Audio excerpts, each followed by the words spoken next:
But you know what?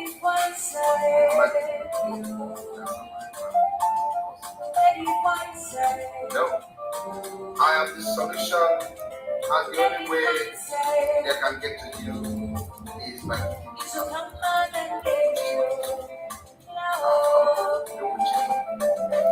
after I stop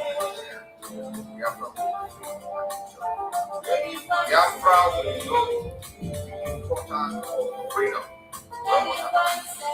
If I peace, thank you.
The more you keep on supporting evil, the more your land, the more your daughters will bring adopted, the more your sons will suffer the problem.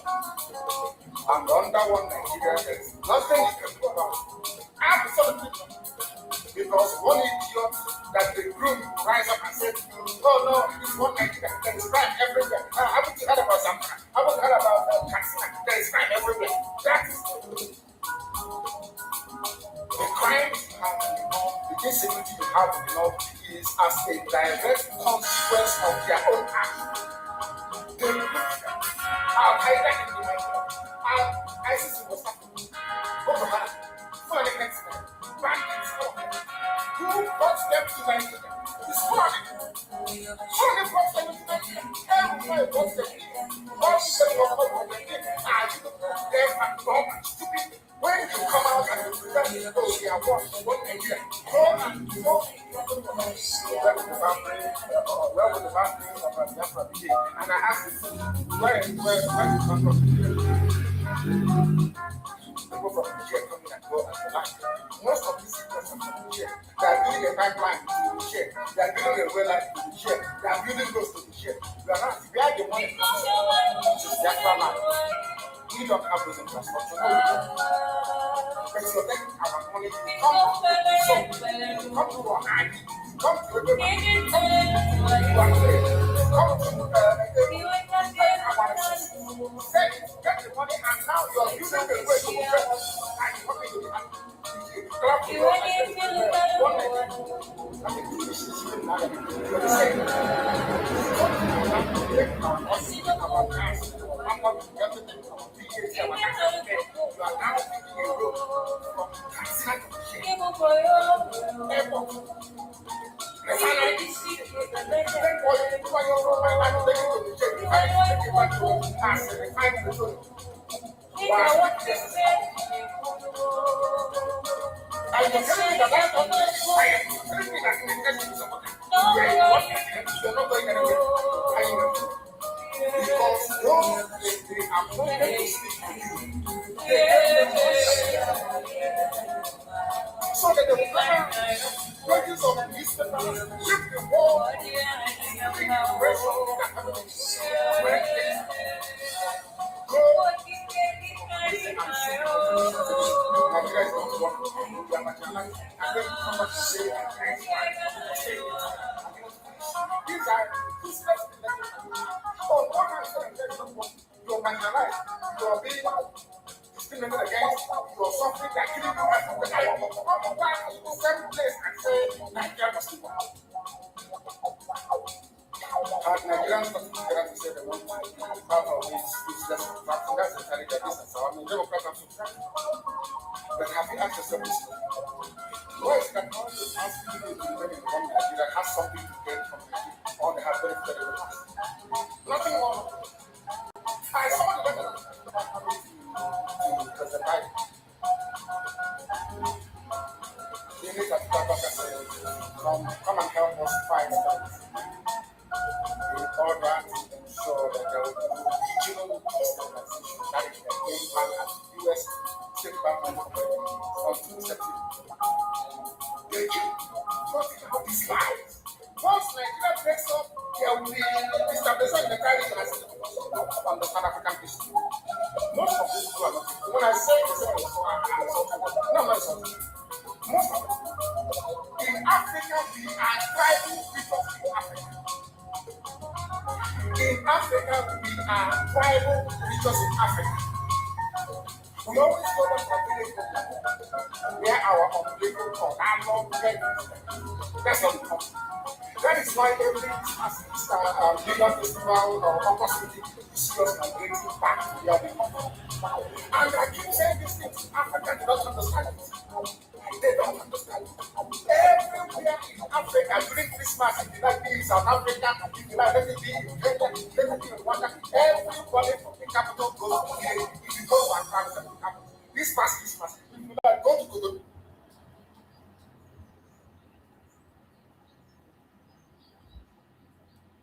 Our Father who art in heaven, hallowed be thy name. Thy kingdom come, thy will be done on earth as it is in heaven. Give us this day our daily bread. Forgive us our sins as we forgive those who sin against us. Lead us not into temptation, but deliver us from evil. For thine is the kingdom, the power, and the glory, forever and ever. We pray. He said, one thing is obvious that I want to remind you this evening is that we are indestructible. And we are not going to stop until we get what we are looking for. What we're asking for is simply a referendum that will lead us to the democracy, the freedom, the liberation that Biafra portends, not just for the trapped and subdued indigenous populations in the damnable contraption called Nigeria, but the whole of Africa as well. Because right now we are in a state of war. We are in a state of war. It is the express wish of the Fulani Caliphate to kill our people. Their plan during the war was to kill every male, every adult, male and female, up to the age of 10, and then groom them to become Janjaweed slaves. That was happening. They tried an experiment with a few people. Emeka was one of them. Go and ask. Some of you do not understand your history. You have no idea where you're coming from. That is why some of you do not know where you're coming to. That is why fools like Nnamdi are confused. That is why they do not understand what we are confronting, what we are facing. I want everyone to understand something very, very, very, very careful. To pay attention to what I have to say. You were against IPOB, your army, your police. You people are the ones inviting the army to come and kill your own people. Our land is the way it is today because of Hope Uzodinma. Hope Uzodinma thought that we are in the era of 2017, 2018, 2019. Bring the Fulani army to come, kill one or two people, and everything will be quiet. No, not anymore. They are going to die in our land.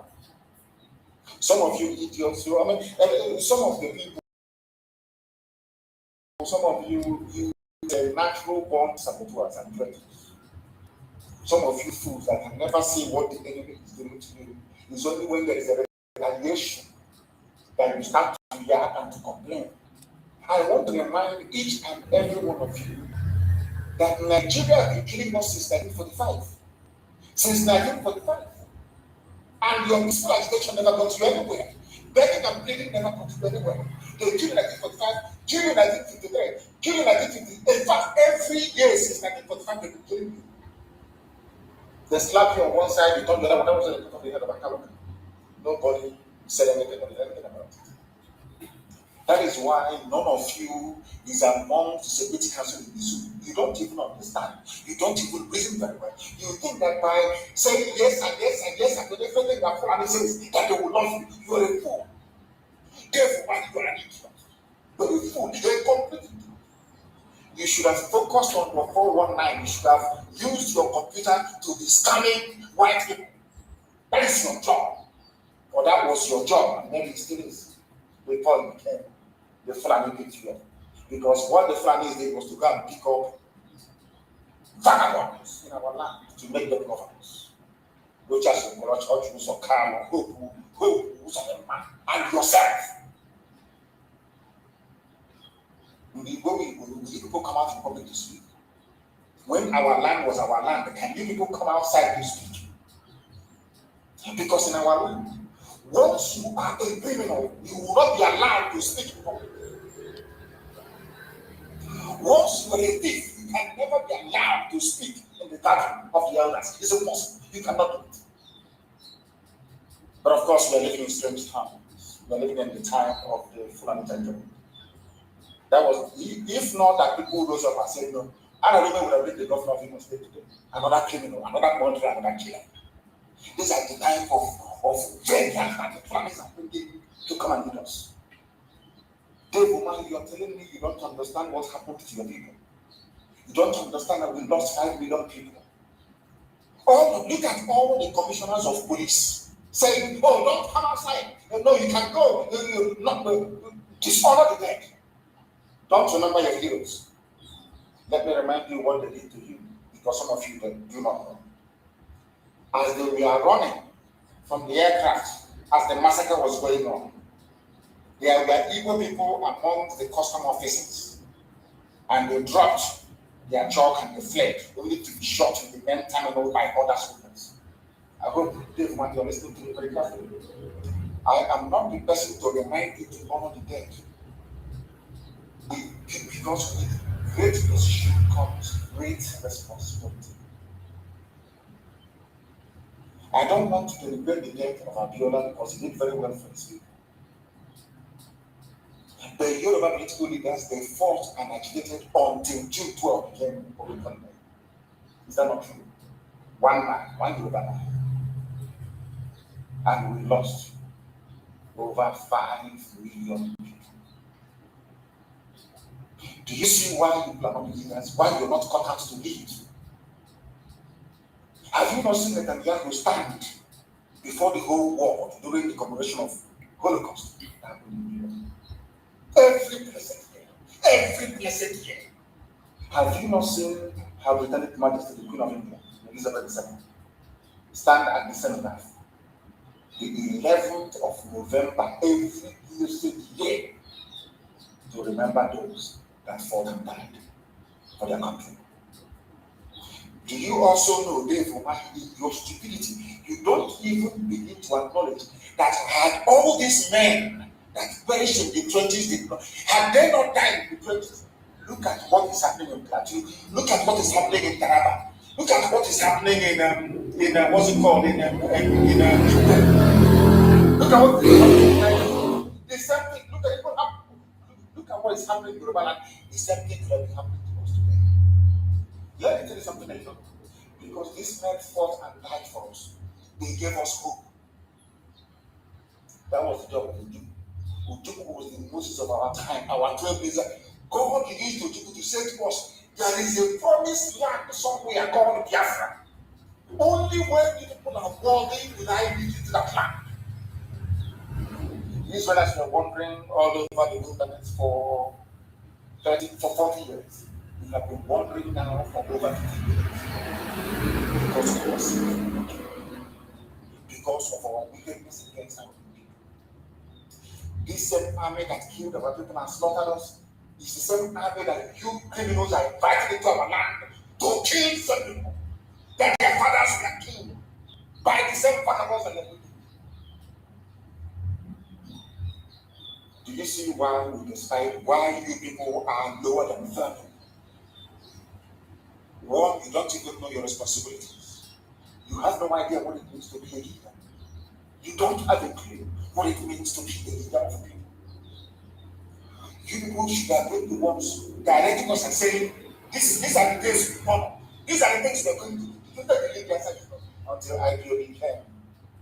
Or until Igbo Biafrans and Nnamdi should come. Instead of you to say, this is a very laudable initiative.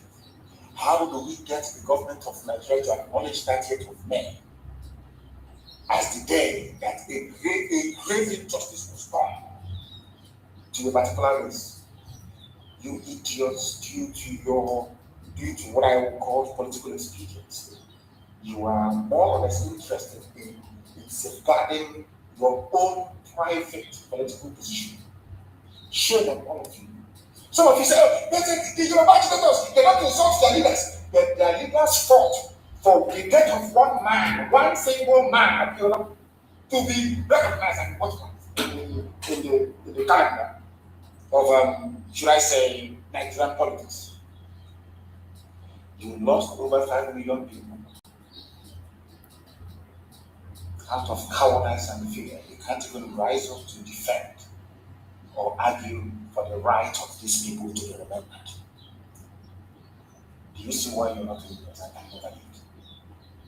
All of you are meant for us. What people are doing, you are just in office serving for an and you claim your government.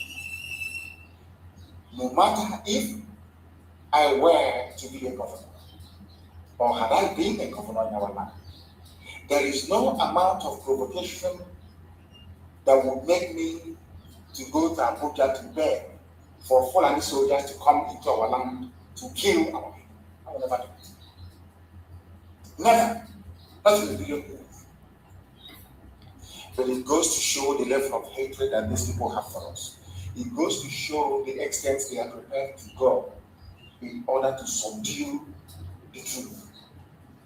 And Dave Umari is the one championing it. Why are you threatening people with economic life? Why? They are means of survival. Why? Because you know you will lose. They expect fight you will lose. And so Kusodema is now losing.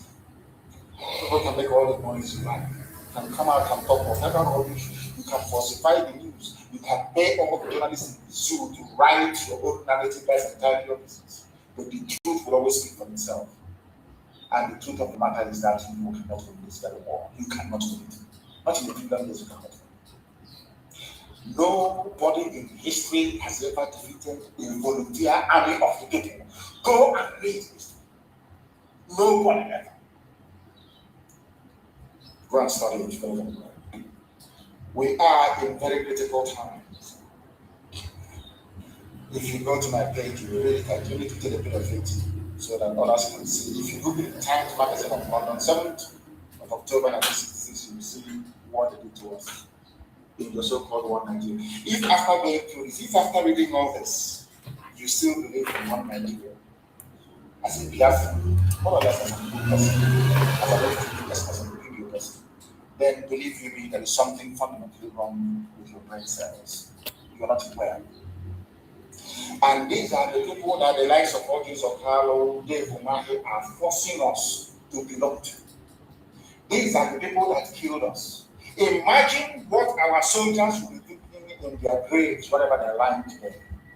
That the same people that came to annihilate our race are being invited into our land to continue the killing by those that claim that it's killing us. And you want me to respect you?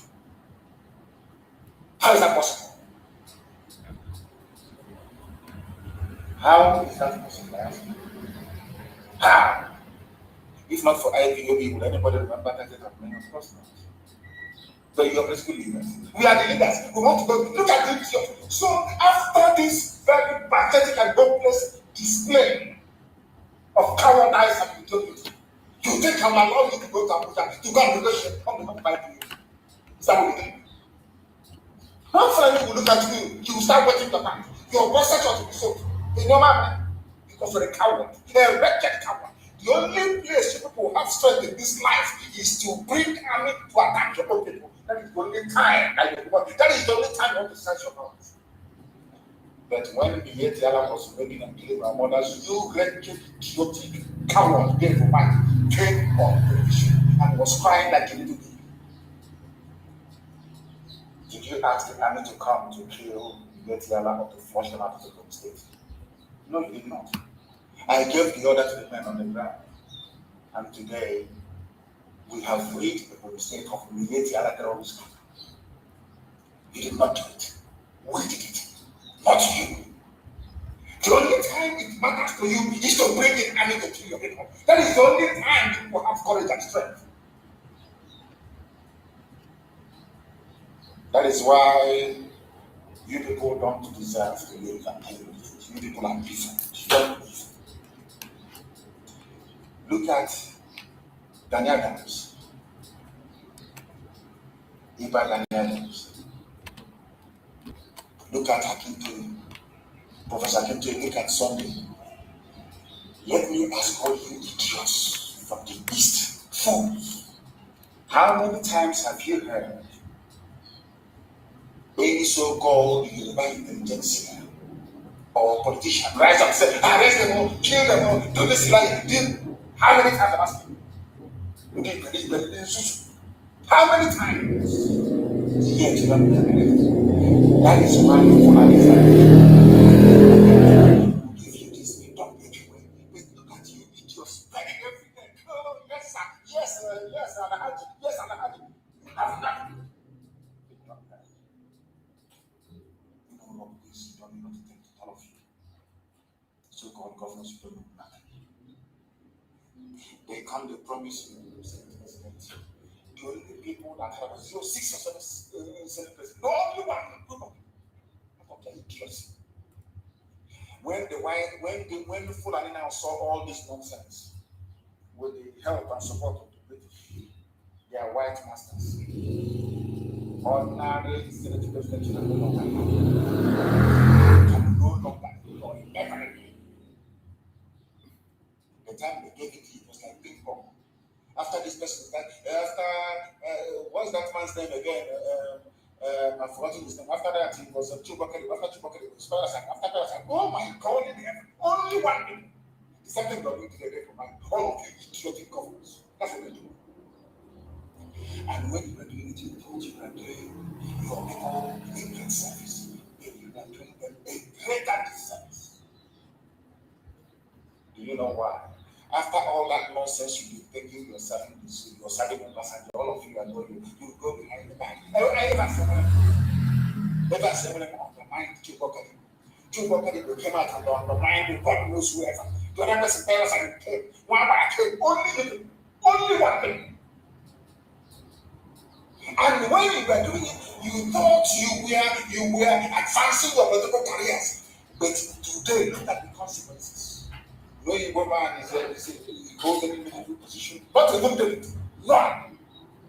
That tells you that the path you people are traveling is disastrous. Disastrous. What stops you from something called magnanimity? What stops all these governors from being magnanimous? To say, okay, you've done very well so far. Let us everybody go. At least, if you try to make it once, believe you will make them fool you. And that your boyfriend, that your lover, that alhaji that is loving you, they will upgrade you maybe from 1 week to the third house of the hotel, maybe a transport where they're using it because you're all rent voice. We know that for sure. We know that before they give you anything, like a gas packet, they will sleep. Isn't that what the big one? All the people you call the governors, ask them who doesn't have a boyfriend that is an alhaji. But they are married. That is why they have no soul. The family will need to do that to them. It's called Dandawood in order to remove humanity from them. If you don't know, let me tell you. These are idiots. Some of you, wretched. I don't know how to describe you. These are idiots for your leaders. Do you know the meaning of leadership? Do you know the meaning of leadership? Look at Yoruba. They are singing Yoruba national anthem in their schools. Compare that to the idiots that you have from Biafra. Therefore, man, that's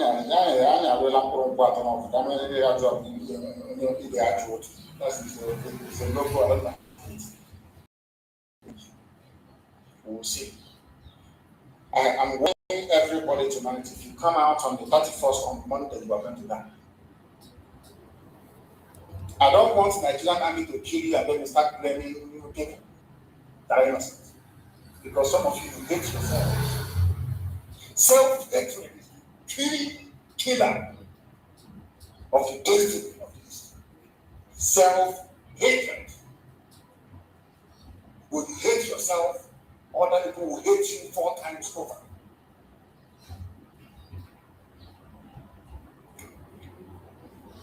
If you come out on the 31st of the morning, everybody will going to die. That's very bad. And should the Sioux army attempt any stability, they will be confronted on that very day too. I want people to leave the roads open. Can you hear this? Leave the road so that straight road will come. Don't come outside. Let us settle this nonsense once and for all. Because the Nigerian army, they are made up of cowards. They always attack civilians. That's what they do. You defeat them, they start attacking civilians. Today, they block the Abuja. Can you imagine such a They block the Abuja, shouting like mad.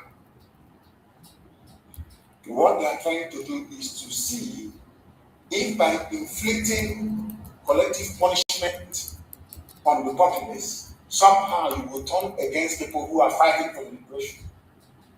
I want to remind them that the Cameroonian army tried it in Amazonia and it failed after 8 months. Now every Amazonian is a freedom fighter. You know, sometimes they think that by oppressing people, by killing people, somehow they will scare you into submission. Not knowing that they are grooming and breeding hardened freedom fighters that despise the zoo with every sin of their body. That's what they don't understand it.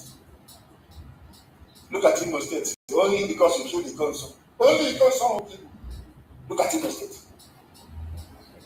Imagine when you kill the top leadership of IPOB and then you get to us. Imagine what will happen. Even every living organism, including Amoeba and Euglena varieties, single cell animals will perish. We are getting there very closely. And you are going to suffer. The soul will suffer. And none of you informants, let me warn you, if you know your brother, your uncle, your sister is an informant, please prepare for the burial because they're going to die. If you are there in Igbo, PG, all these people, and you are pointing at saying the IPOB lives here, they live here, it's only a matter of time you're going to die. You will die. Because you are part and parcel of those pointing out freedom fighters to be killed by the enemy. Are you telling me that the people fought for nothing? That all our soldiers that perished between 67 and 70, they all died for nothing? Is that what you're telling me? That today you're proudly working for the family today, the border has been opened in the West. Oduduwa fighters have confronted the issue, they have opened their border in the West. Are you aware of that? Now, are you aware that gallant Oduduwa fighters have opened the front in the West? All you need to do is come to Facebook, come to me, write me junk. Rubbish everything. When they came to my house to kill me on the 14th of September 2017, I was fighting for my people. That's all. When they killed us at National High School, what did we do wrong? That's a bomb. How did we offend anyone? Nothing. They were killing us. Now that God has sent his angels to come and protect the weak, now we have discovered where your pen is. You really get your hiding and writing rubbish. As if it has an effect, or it will have any effect on us. Of course, it will never have any effect on us. Look at the people telling you, do not come make sure you disobey this at home order by the camp. Don't obey it. The same people, but in their own land, they have Sharia. When all these police commissioners in River State, in Imo State, in Abuja, in Enugu, when you people, you Muslims for Sharia in the north, anybody stop you. But you're in our land.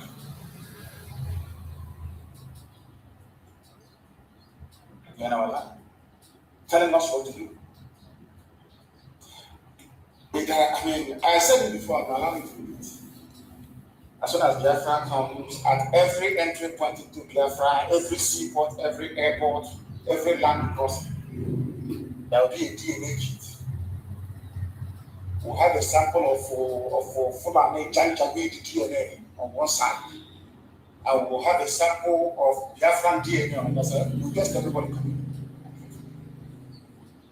If you have Fulani Janjaweed DNA inside you, you send it back. It's a help. You go there.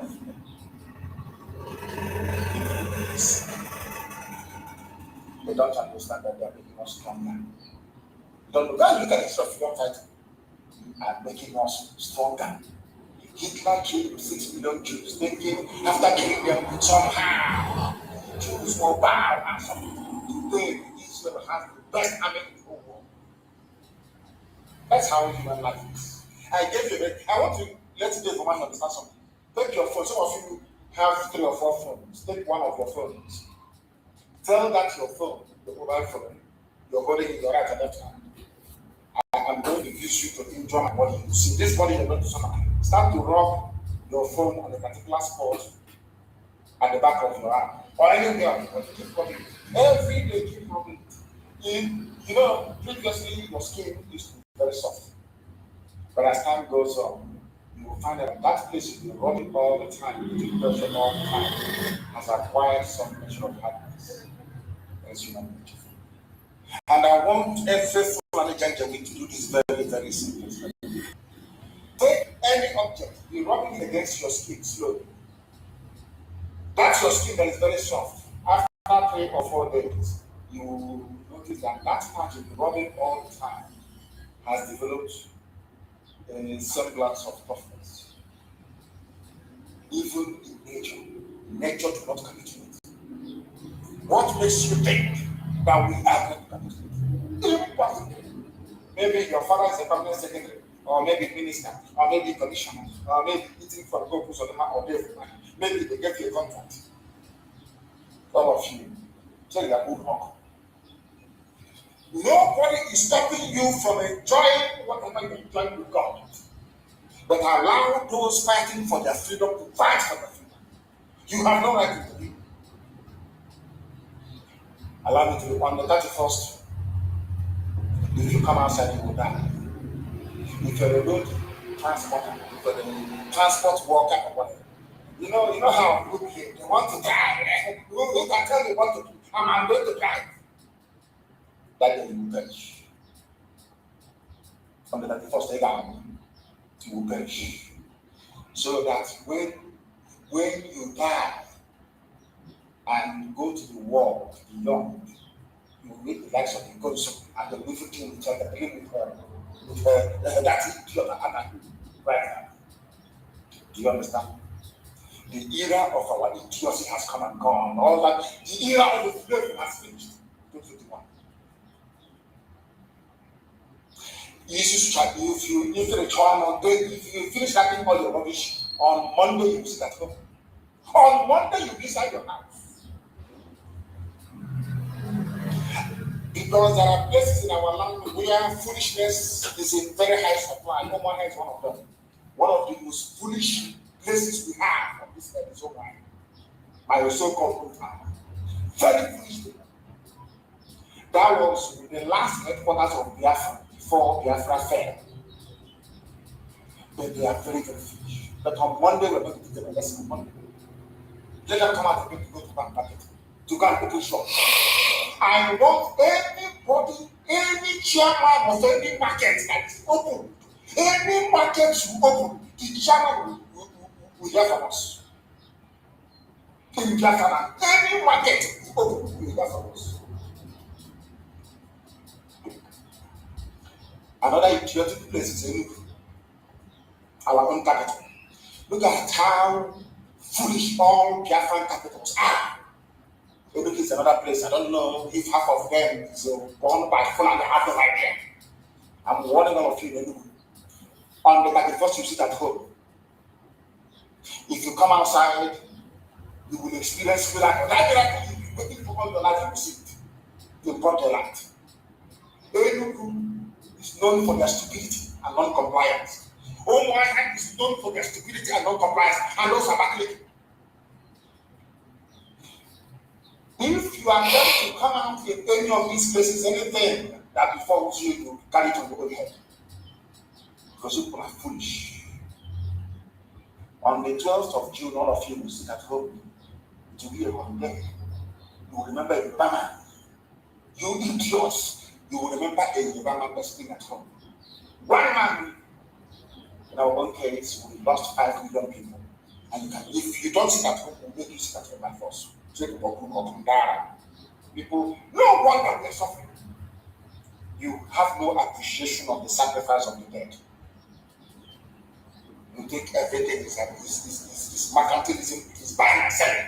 You convert every situation into a currency. You always look at the monetary value of every circumstance you find yourself in. That is why we have spirituals and traders with it. They want to convert their position into money so that Abuja can recognize them. I can't give them money. They will bet all of you one after the other. You will see what will happen to you. Warri is Biafra land, they must join the lockdown. Asaba always complies. Asaba will comply. I want Calabar to be locked down as well. Everywhere, because we all died together. To all know, to change the people, all together. That's how this is. Ken's Rowe has been forgotten, hasn't it? Nobody remembers Ken's Rowe anymore. Because we cannot come together to fight. But the time has come. We must come together to fight everywhere. Can you imagine it? Do you think that a Southern Commissioner of Police in Kanu will tell them what to do? They'll come up with his person. But I need to come to Malan and tell us what to do. He will give money to punches, but give money to all these corrupt journalists. They will write whatever rubbish.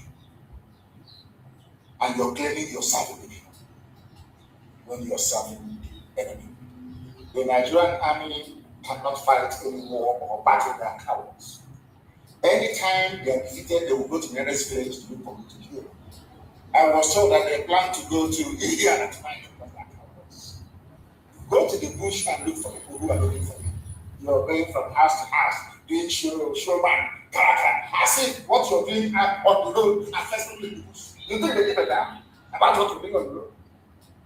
If you like, go to the village and bomb it for the kingdom come. It cannot stop men from the bush from coming out to do their work.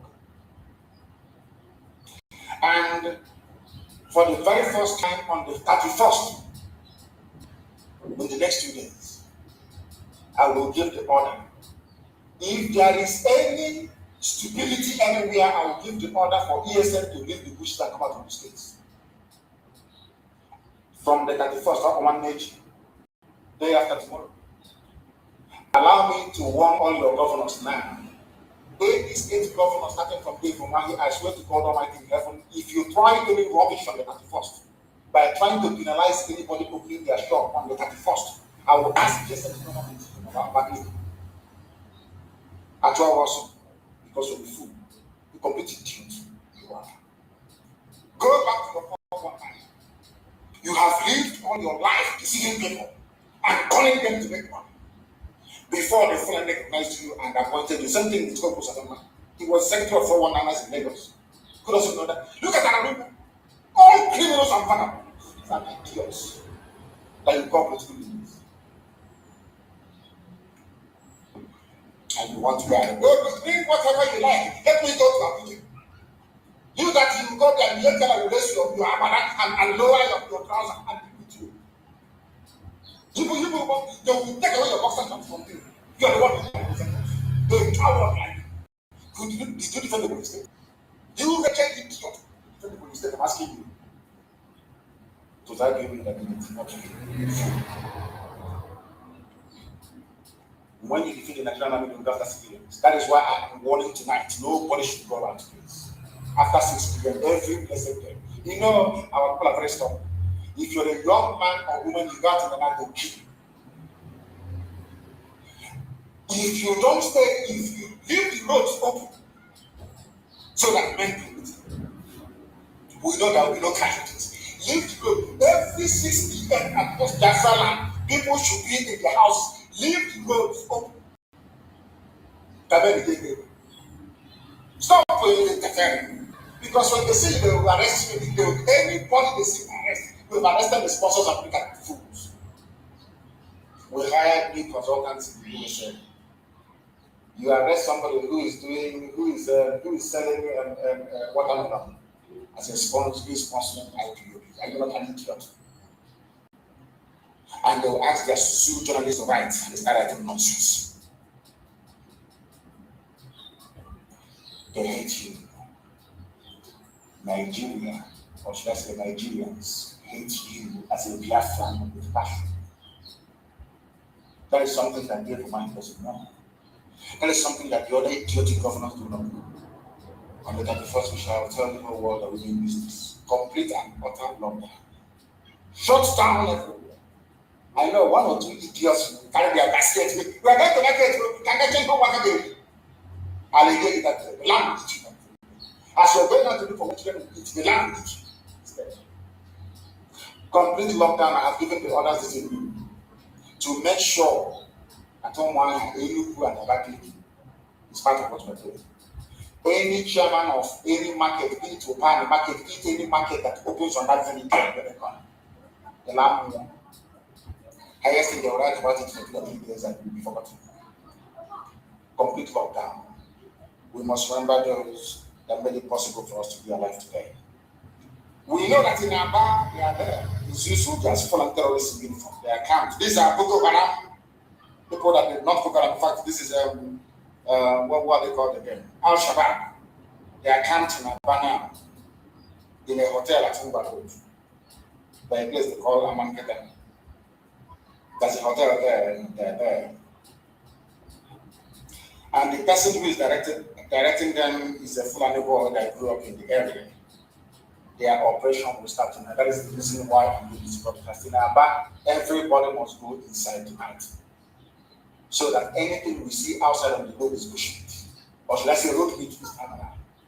Or township meat. Clear from the roads from tonight. Clear from the roads tonight. So that when they approach you, we can see them.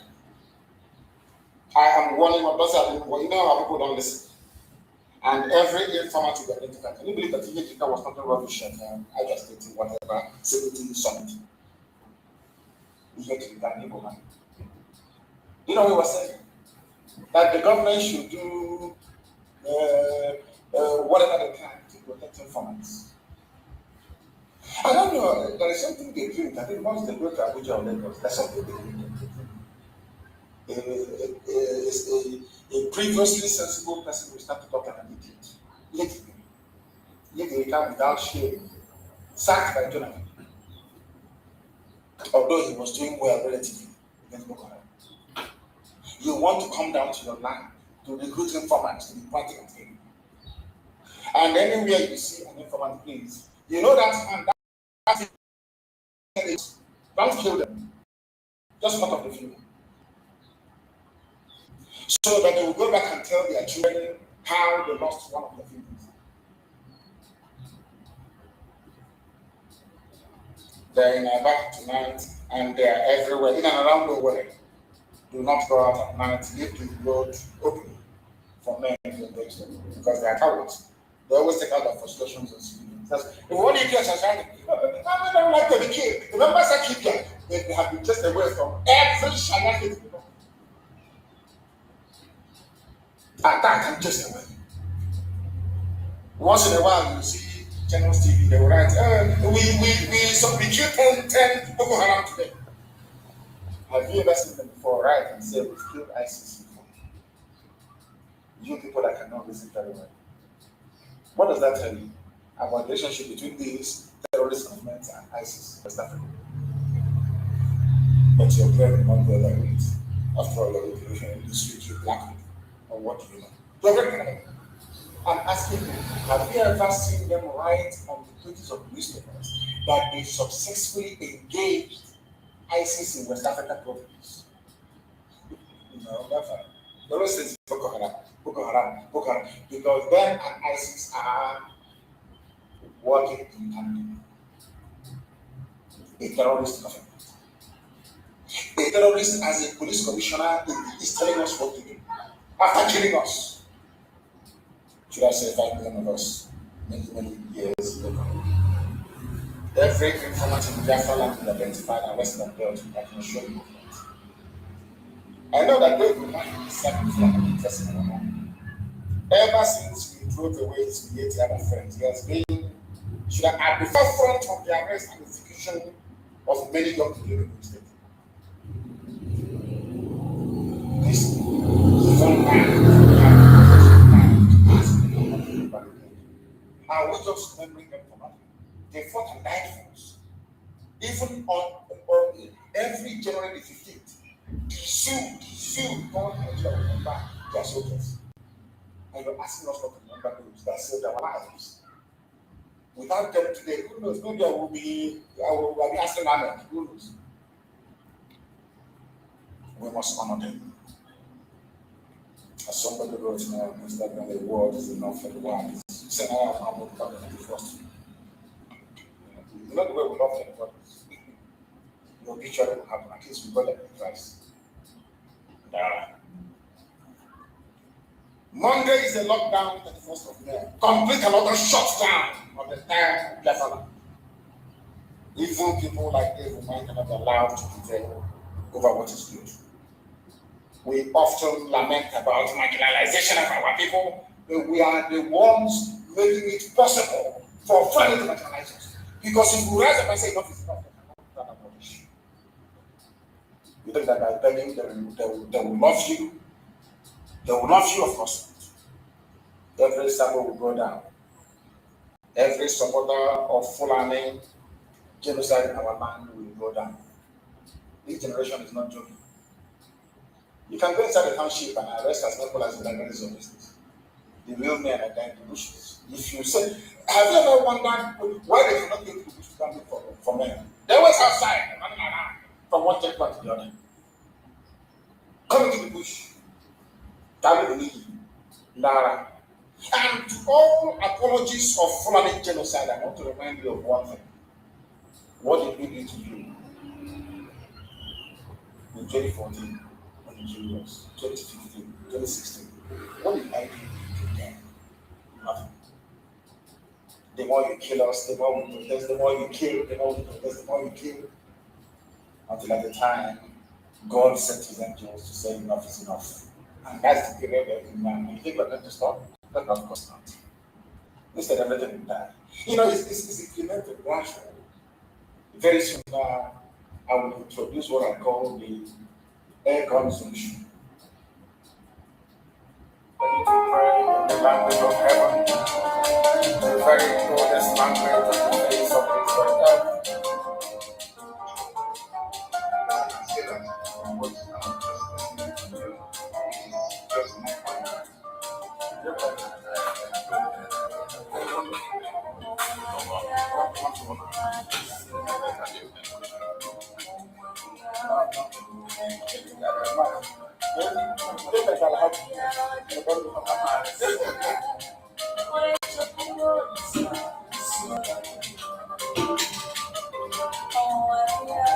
When my lawyers came to see me, I had a discussion with them, and now I'm going to tell myself.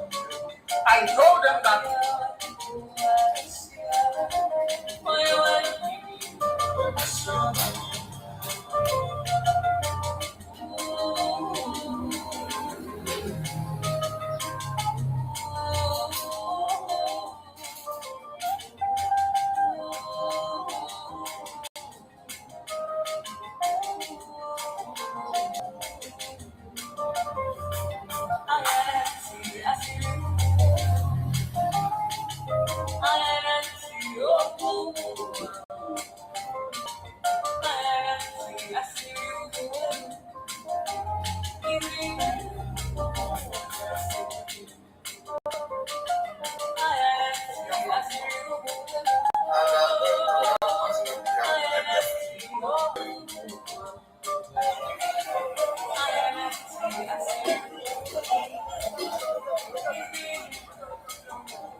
is majority. One day more every day, you see that Oge Chukwu, Kama, Inoko, Amanati, Ashino, Melo, Oku, Amanati, Ashino, if you went out,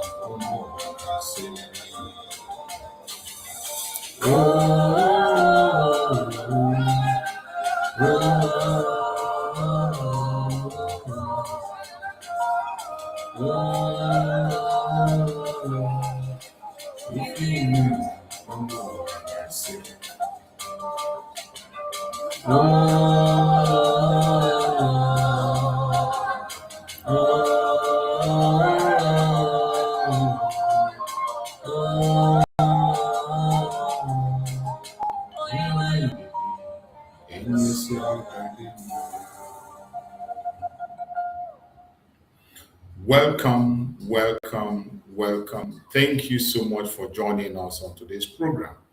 I appreciate everyone that has connected wherever you are connecting from. If you are joining us from Biafra land, from Asia, Europe, America, Australia, Canada, New Zealand, wherever you are joining us from, I welcome you to this amazing program and I thank you for being part of the program. As you join us in this platform, kindly like and share the program. Share to family and friends, share to your neighbors, share to our enemies so that they can hear our point of views. Don't keep the message to yourself. Remember, we are still in the time of radical evangelism. You have to be part of it. How can you be part of it? Even if you cannot make your own program, like and share the program. Those who are genuinely seeking for the freedom are doing. That is how to engage. So try and be part of this very movement, no matter how difficult it is. I know it is not easy, but at the same time, no matter the difficulties we face, we must continue to do what we have to do. We cannot win this battle by complaining. We cannot just win this battle by just talking. No, we must have to win it by action. How do we win it? By action, by you doing something. Myself, by doing my part. By the time every one of us do our part, I do my program, you like, you share, our voice will be heard. So I welcome every one of you. Remember, in this platform, we don't come here to instigate violence. We do not come here to promote hate. We don't come here to attack people or individuals. All we do in this platform is to propagate the gospel of Biafra, the truth and nothing but the truth. That we have decided to do and we will continue to do, no matter how difficult. Even if it is only one or two people that are here, those one or two people will extend the message to the next people, and the next message, and before you know it, the message will grow wings and it will fly. So, my fellow Biafrans, remain resolute and we must continue. I welcome every one of you that have connected so far. I can see my brother Kochuks have connected. Thank you so much, bro Kochuks. I see Frank Okoye. Thank you so much, Frank Okoye. I appreciate you for your contribution. And I also see my brother Uche Onyenve. Thank you so much for joining. I appreciate you. Thank you for joining the program. I appreciate everyone that has connected wherever you're connected from, both those who are commenting and those who are not commenting. Wherever you are and you are part of this program, I appreciate you. I thank you for being resolute. I thank you for being part of the program. I thank you for never giving up. It is not easy.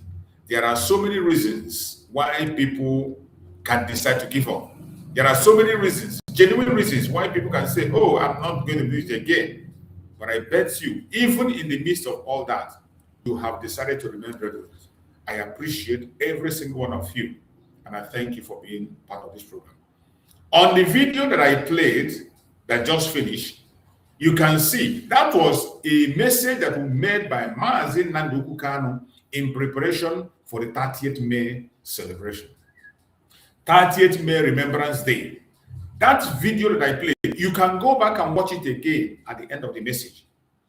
That very message was a message that Nnamdi delivered in preparation for the 30th of May, our Heroes Day Remembrance. So, you know, we are approaching the 30th of May. The Heroes Day is fast approaching and coming, and you have to prepare yourself. That Heroes Day, the way we celebrate it, the way we remember our heroes, we respect them, we pray for them, and we remember them by sitting in our various homes. That day is a silent, a solemn day, and it is a lockdown. When you listen to the message Nnamdi delivered, it was a total shutdown of the entire Biafra land. That was when Nnamdi instituted this issue of Heroes Day, remembrance of our heroes.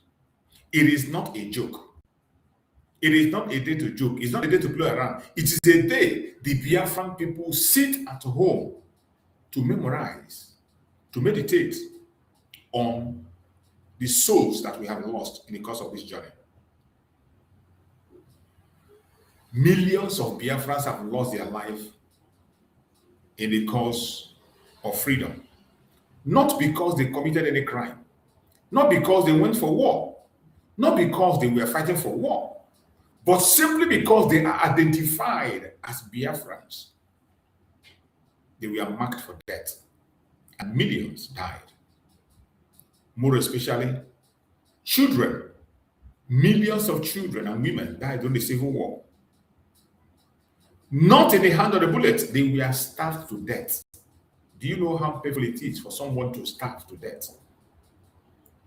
In a region that have more than enough to feed themselves, a region that have more than enough to take care of themselves, yet they were starved to death. 30th May is not a day of joke. It is not a day of play. Our Supreme Leader Nnamdi Kanu made that broadcast that I just played in preparation for the 30th May. And you can see how serious he was in that message. You can see how determined he was in that message. When you listen to that message, you will see the zeal in him. You can see that 30th May, it is not a day of joke or play. and he gave the charge that all France sit home. So wherever you are watching this program from, we are looking towards that 30th of May. It is coming. Prepare yourself. Prepare yourself. Today, our supreme leader, Nnamdi Kanu, is not here. Our Prime Minister, Samariko, is not here. But on our own, every single one of you must remember this date. 30th May. You must remember it. Nobody's going to force you. Nobody's going to hold you down. But if you are genuinely from the old South Eastern region, there is no family in the old South Eastern region that did not lose a person. There is no family in the old South Eastern region that did not lose a soul because of the Biafran freedom. There is no single family that cannot give account of one person that is lost. Some, their corpse we are not even seeing. Some have an eternal injury that have remained with them forever. In every family in the old South Eastern region, there is a memory of the Civil War. There is a memory of the Civil War in all of us. That is why it is important that 30th May is remembered. It is coming. And from now onwards, I am going to be playing a lot of memorial videos to remind us of where we are coming from, of what we and what we must sit back and fight today. So I'm going to be playing many memorial videos going forward. So wherever you are, you must pay attention, like and share to keep the memory alive. So many of us are very forgetful. But those of us who never forget, we keep reminding those that have short memories so that they can remember. My fellow Biafrans, wherever you are watching this program, I welcome you once again. I appreciate everyone that has connected and those who are going to watch later. I welcome you. Today, we are treating a topic. And this topic that we are treating today has everything to do with everybody, whether you are a Biafran or non-Biafran, including the international communities, those who are still not understanding why we are doing what we are doing, and those of them in the Zoological Republic who pretend they don't know why we are acting the way we are acting. They don't know we are dealing for one another. This message is for every one of them. So it's a very broad message. As I always say, when you are listening to my messages, keep your sentiment aside. You must not like me. You must not like me. I say it, you must not like me. But if you can have the patience to pay attention, you will pick one or two words from what I'm saying. And whatever you do not agree with, you still have the right to disagree. If you want to engage me in a debate, or you want to share your own opinion, you still have right to join me on stage and then share your own opinion. My fellow Biafrans, today, the topic we are handling today says systemic decay, leadership failure, and the exclusion of Biafrans from governance and development in the contraption called Nigeria. Systemic decay, leadership failure, and the exclusion of Biafrans from governance and development. Whoever you are that you are watching us, I want you to pay close attention. Once again, I say good morning, good afternoon, good evening. All the viewers across the world, Biafrans and non-Biafrans, great people watching from different parts of the world, fellow Africans, fellow the so-called Nigerians, and those who still believe in their one Nigeria. All the lovers of truth, justice, fairness, and accountability. I welcome every one of you. I wouldn't say fellow Nigerian because I am not a Nigerian. I am a Biafran. So I welcome everyone that is watching this program and those who are going to watch later on. Today, we are going to have a serious and important conversation. Conversation about the state of governance in the contraption called Nigeria. The growing concern about systemic decay, leadership failures, political mismanagement, and the feeling of exclusion and marginalization expressed by many people from the southeastern part of Nigeria, especially the Igbo Biafrans. This very leadership failure, decay, exclusion is not only against the Biafrans or the Igbos, but I bet you it is more pronounced with the Igbos and the Biafrans. It is more pronounced.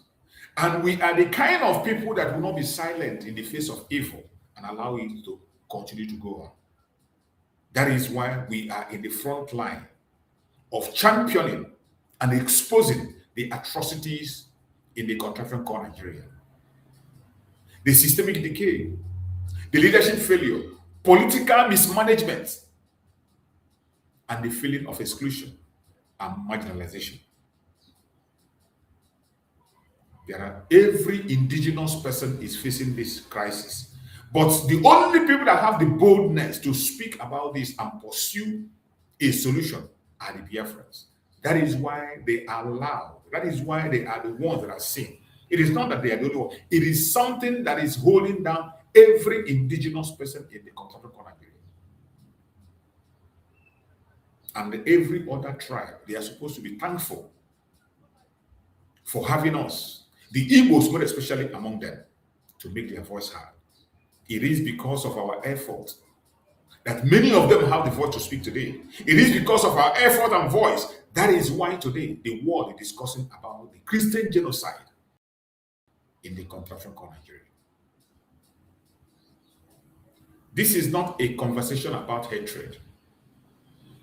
I want you to pay attention. This is not a conversation about hatred. This is not just a conversation about division. This is not a conversation calling for violence. No. This is a conversation about governance. This is a conversation about fairness.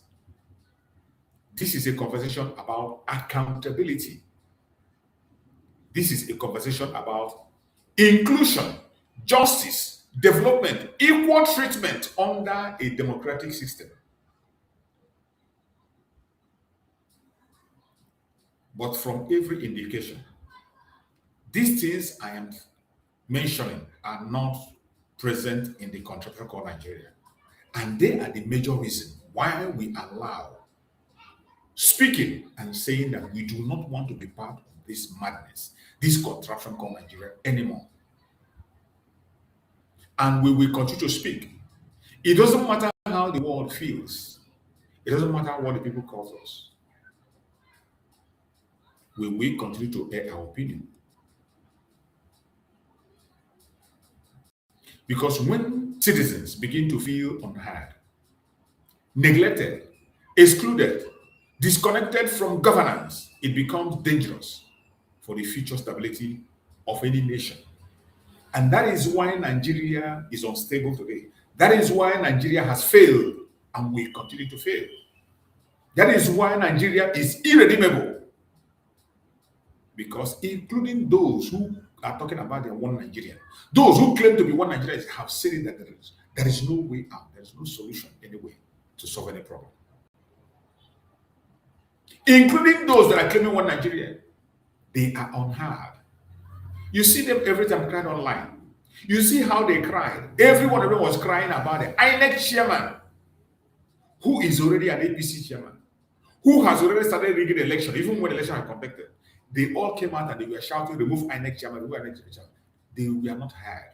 Nobody paid attention. The government neglected them. They were excluded from the decision and whatever had to do with that INEC issue. And from every angle, you see that the government is disconnected. People are disconnected from what is happening in Nigeria. I am now talking about the people who claim that they are one Nigerian. Completely disconnected. Every day you go online, you see them crying and shouting. You see them complaining and bickering and complaining and reading episodes. Does that change the situation? It doesn't change the situation. It makes it worse. Remember, at a point in time, the late Muhammad Buhari said that they know the system of Nigeria. That the citizens will only complain. After they complain, in 2 or 3 days, they go back to their normal business and they get used to what is happening. And the leaders have come to understand that the way to manage the zoological republic and its failed citizens is to ignore them. You ignore them and do whatever you want to do, and within 2 days or 3 days complain, they go along and continue to accept idiocy. The only people that don't accept that nonsense are the Biafrans. That is why the government is out against us in all angles, in all corners.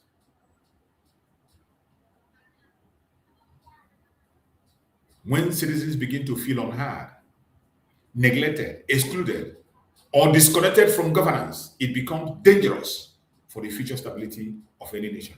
And that is exactly why this discussion matters. So whenever you are watching from, wherever you are watching this program from, I want you to participate respectfully in the comment section. Share your thoughts, your experiences, your observations. Like the live stream, share it to others. Subscribe if you have not done so. If you believe in conversations that challenge power, if you believe in conversation that encourage critical thinking, if you believe in conversation that promotes accountability, like and share this program to all platforms as we kick off this discussion, because you are going to learn a lot. Don't keep the message to yourself. Bring somebody along to learn with you. We are going to start with the reality many people are talking about today. The reality many people are talking about.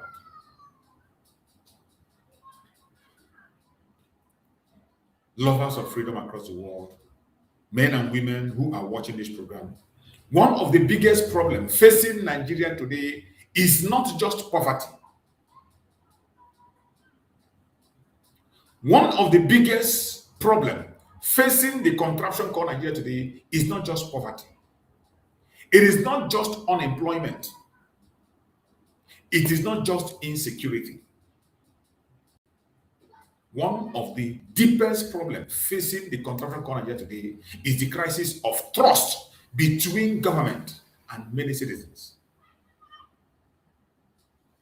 When we talk about this trust between government and, let me tell you, including these people that come and preach to you about one Nigeria, they don't trust the Nigeria itself. That is why sometimes I tell that there is no single human being that is a Nigerian.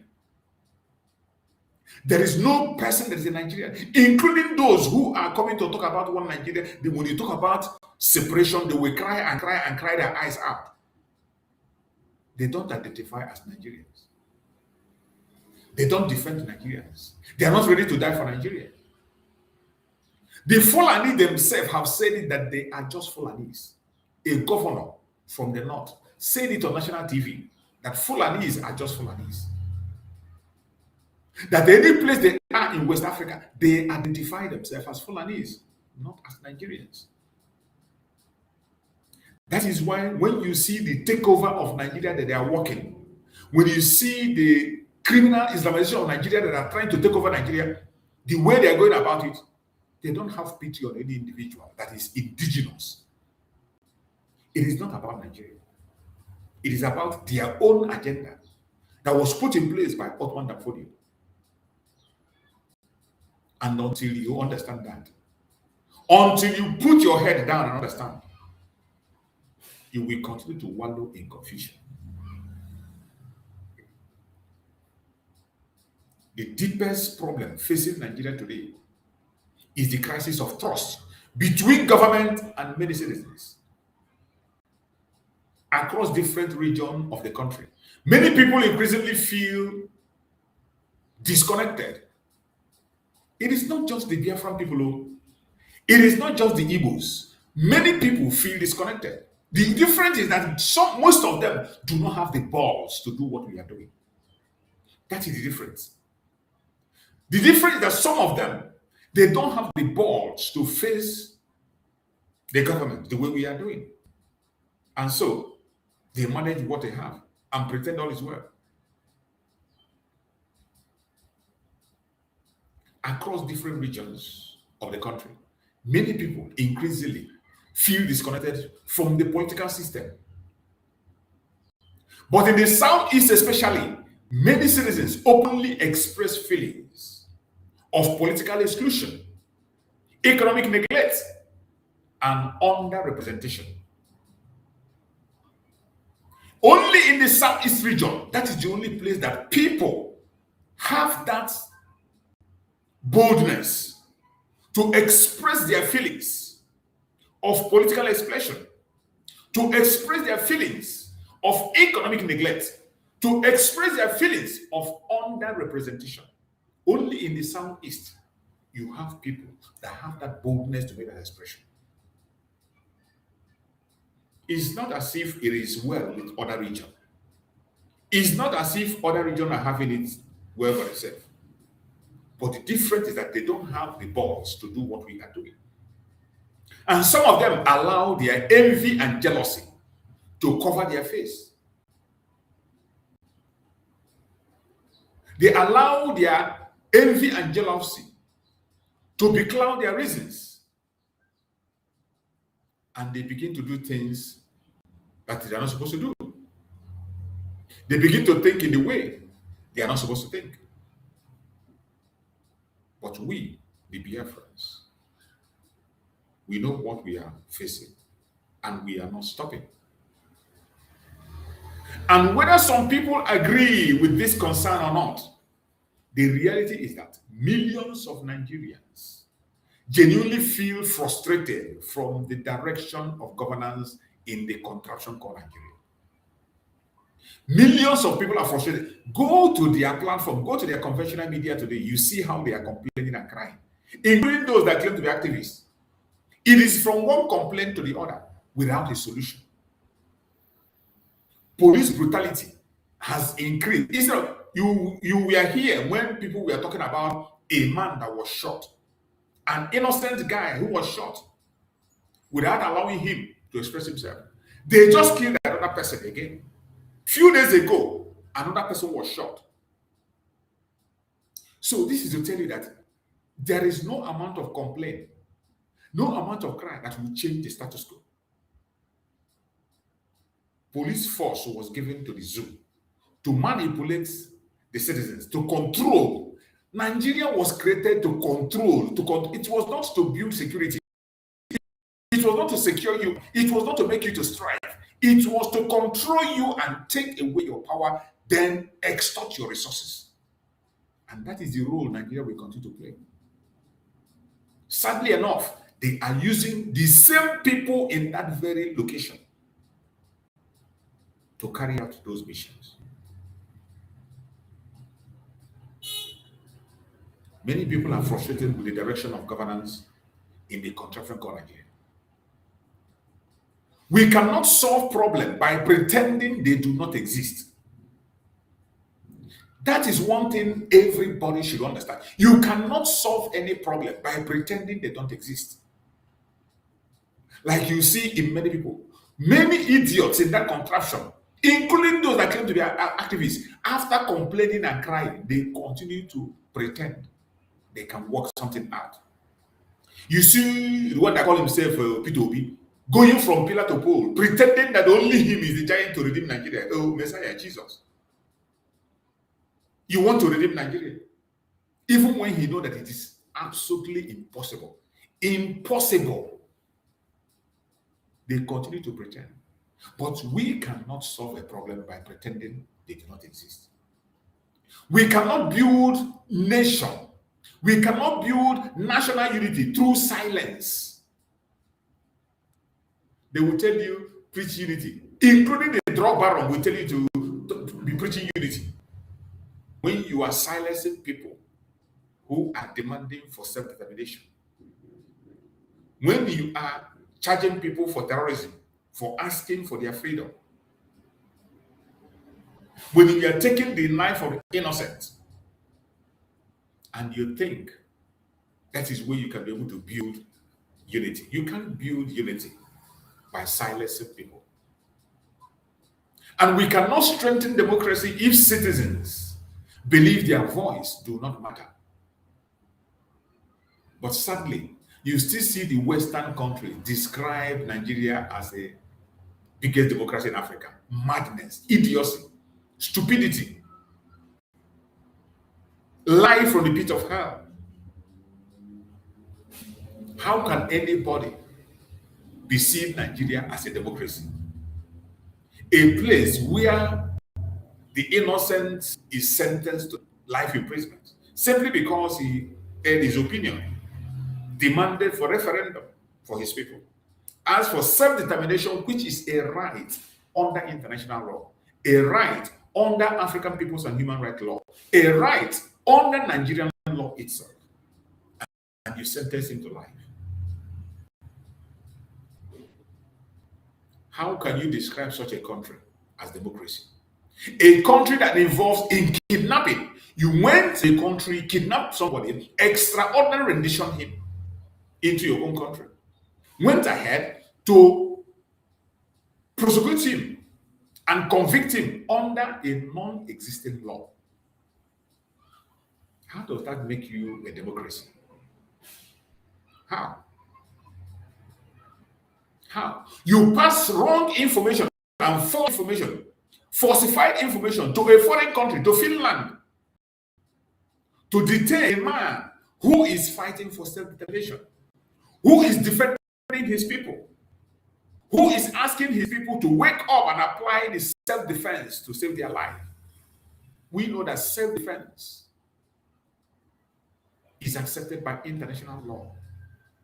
African Peoples and Human Rights law support self-defense. The Zoological Republic called Nigeria supports self-defense. But you brought false information, false testimonies against a man who was encouraging their people to defend themselves against terrorism.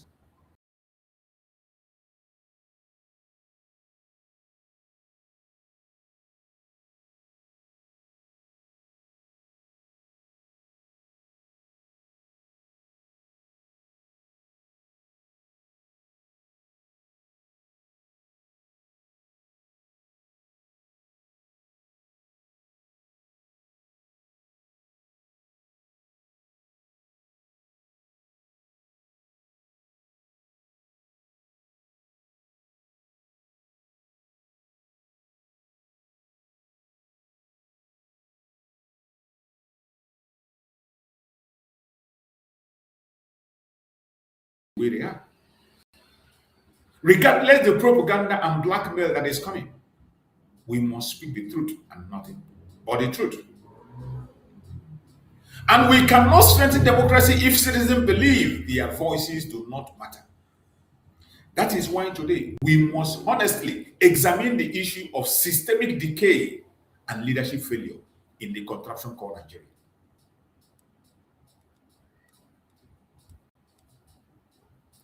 What is systemic decay? When we talk about the systemic decay in the contraption called Nigeria, what does it mean? When we talk about systemic decay, we are talking about the gradual breakdown of institutions, accountability, trust, infrastructure, and governance structures. That is what we mean by systemic decay.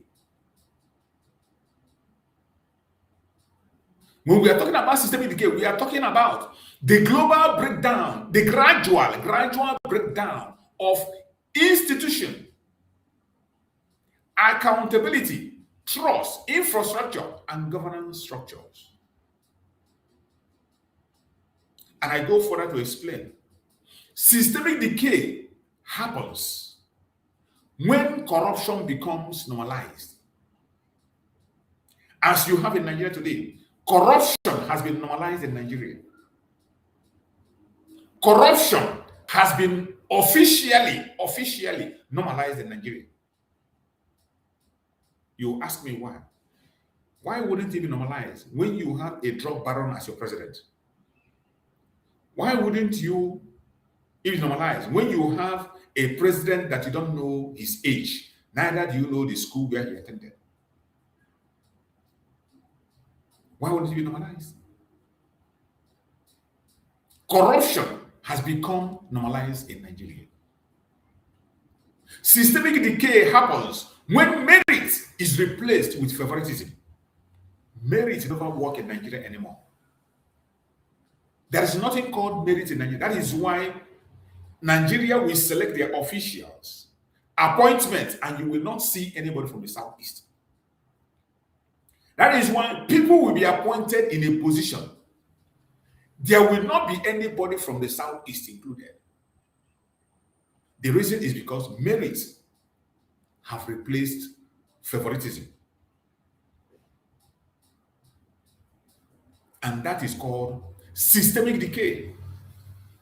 Systemic decay happens when public institution stops serving the peoples effectively. This is what is happening in Nigeria as we speak. Public institutions don't serve the people. Are you talking about the hospital? Are you talking about the infrastructures? Are you talking about their police, or you are talking about the army or whatever? The evidence are everywhere. You can check for yourself. Every public institution, they have stopped serving the people effectively. Citizens lose confidence in leadership. This one is that even if you are not from the contraption called Nigeria, when you go online and you see the way Nigerians report their government and their actions, I'm not talking about those who are Biafrans, so you wouldn't say that because it is Biafra. That's why. Go and listen to those, even those that call themselves one Nigeria. Go and listen to what they say about their so-called one Nigeria. Our own case is different because we have made up our choice. We made up our mind. We have taken our part, and that we are moving, and there is no going back. We are out already from the zoo. Spiritually, mentally, and physically, we are out from the zoo. I'm talking about the people who are still attaching themselves to that contraption. They have lost confidence in it, but they don't have the boldness to do what we are doing. That is the difference. So that loss of confidence is called systemic decay. It confirms the systemic decay. Infrastructure collapse. Every single infrastructure in Nigeria has collapsed. They have all collapsed. In a country in 21st century, a rich country like Nigeria, people are still campaigning with light, campaigning with road. People are still building boreholes. Is it not a shame? Is it not a big shame? Security deteriorates. This one is not, doesn't need explanation. Insecurity is the order of the day in Nigeria. Nobody is secure.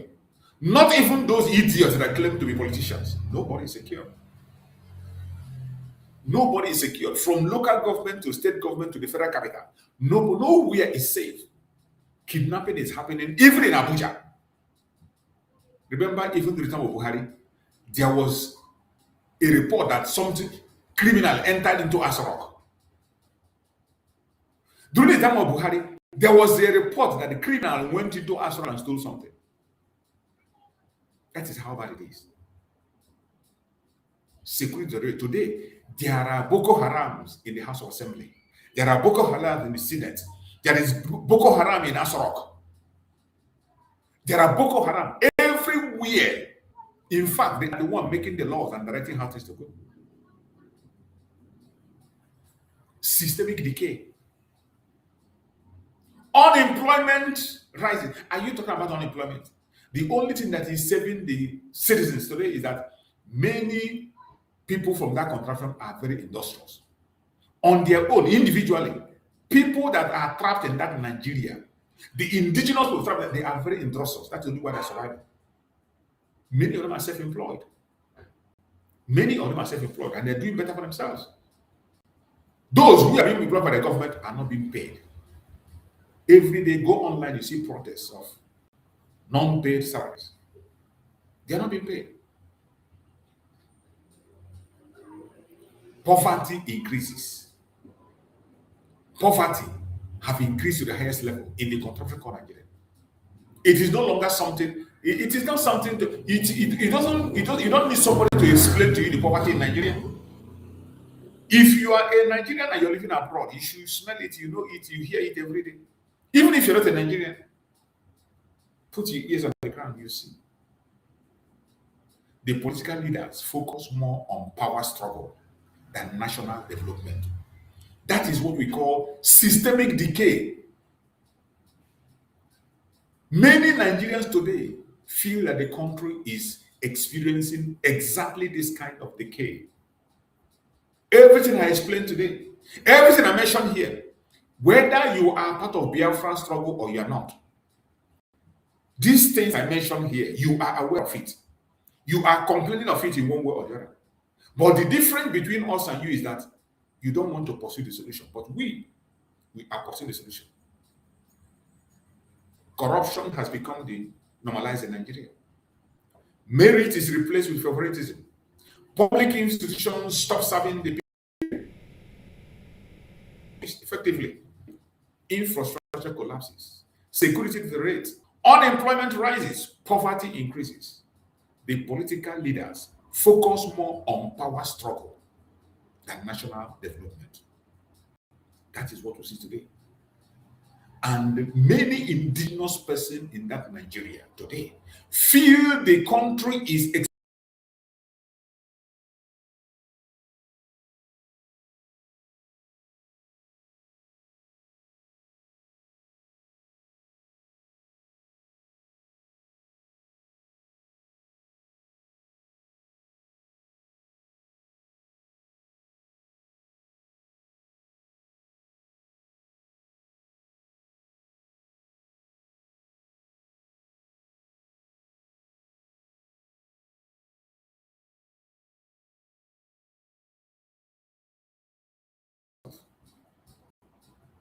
you are deceiving yourself.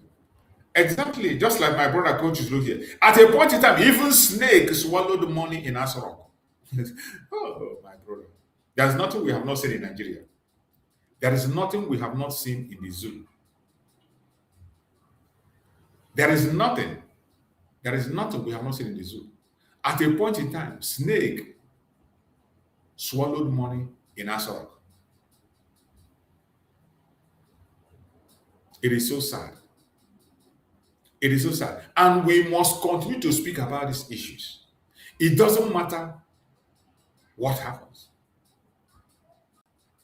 Look around you, any place you are. If you are watching from Nigeria, or you have been in the anywhere you are watching, look around you.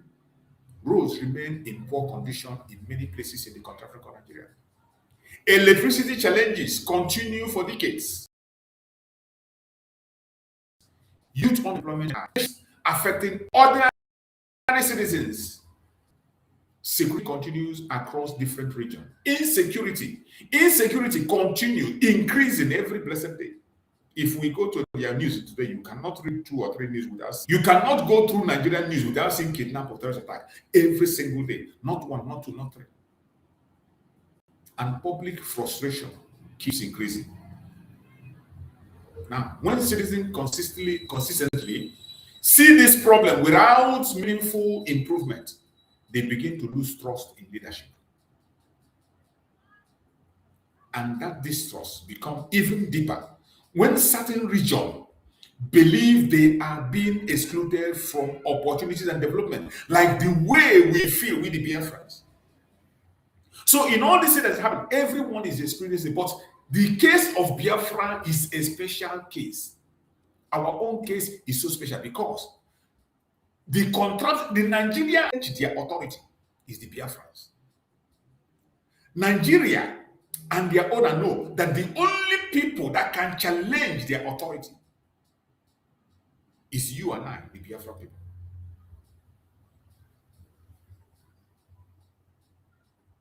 The feeling of the exclusion in the South Eastern part of Nigeria, Biafra land, cannot be overruled, cannot be overlooked.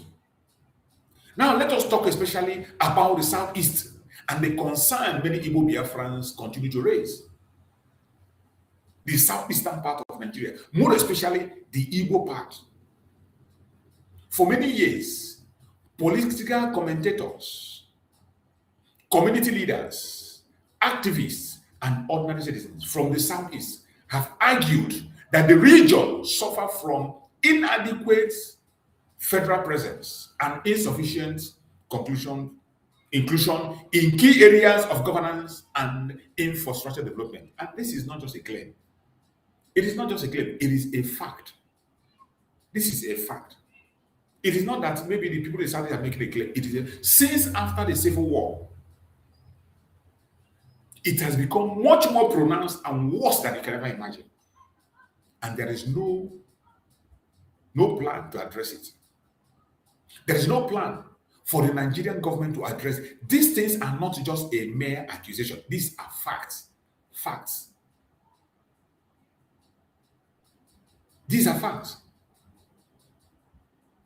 The region of the southeastern part of Nigeria, more especially the Igbo region, suffer from inadequate federal presence and insufficient inclusion in key areas of governance, infrastructure development. Today, we are not even part of anything. You can imagine one of the largest tribes in that country, called Nigeria. They call it Wazobia. When they formed it, they call it Wazobia. But today, that Bia has no place in governance in Nigeria. They have the president, the vice president, the senate president. There is no place you see anybody from Biafra land. Likewise, in other positions, completely excluded. And we say, no problem, we are out. We are gone and gone for good. And yet, they do not want us to go. We went ahead to conduct self-referendum to let them know that we are ready and prepared to govern ourselves. Yes, they refuse to accept our self-referendum. We say, conduct your own referendum if you doubt what we have conducted. They refuse, and the world fold their hand and be watching. Instead, what did they do? They kidnapped our supreme leader, Nnamdi Kanu, from Kenya. They arrested our prime minister from Finland under false pretense, under false accusation, under false informations. And two of them today have been detained. And the world is silent and watching.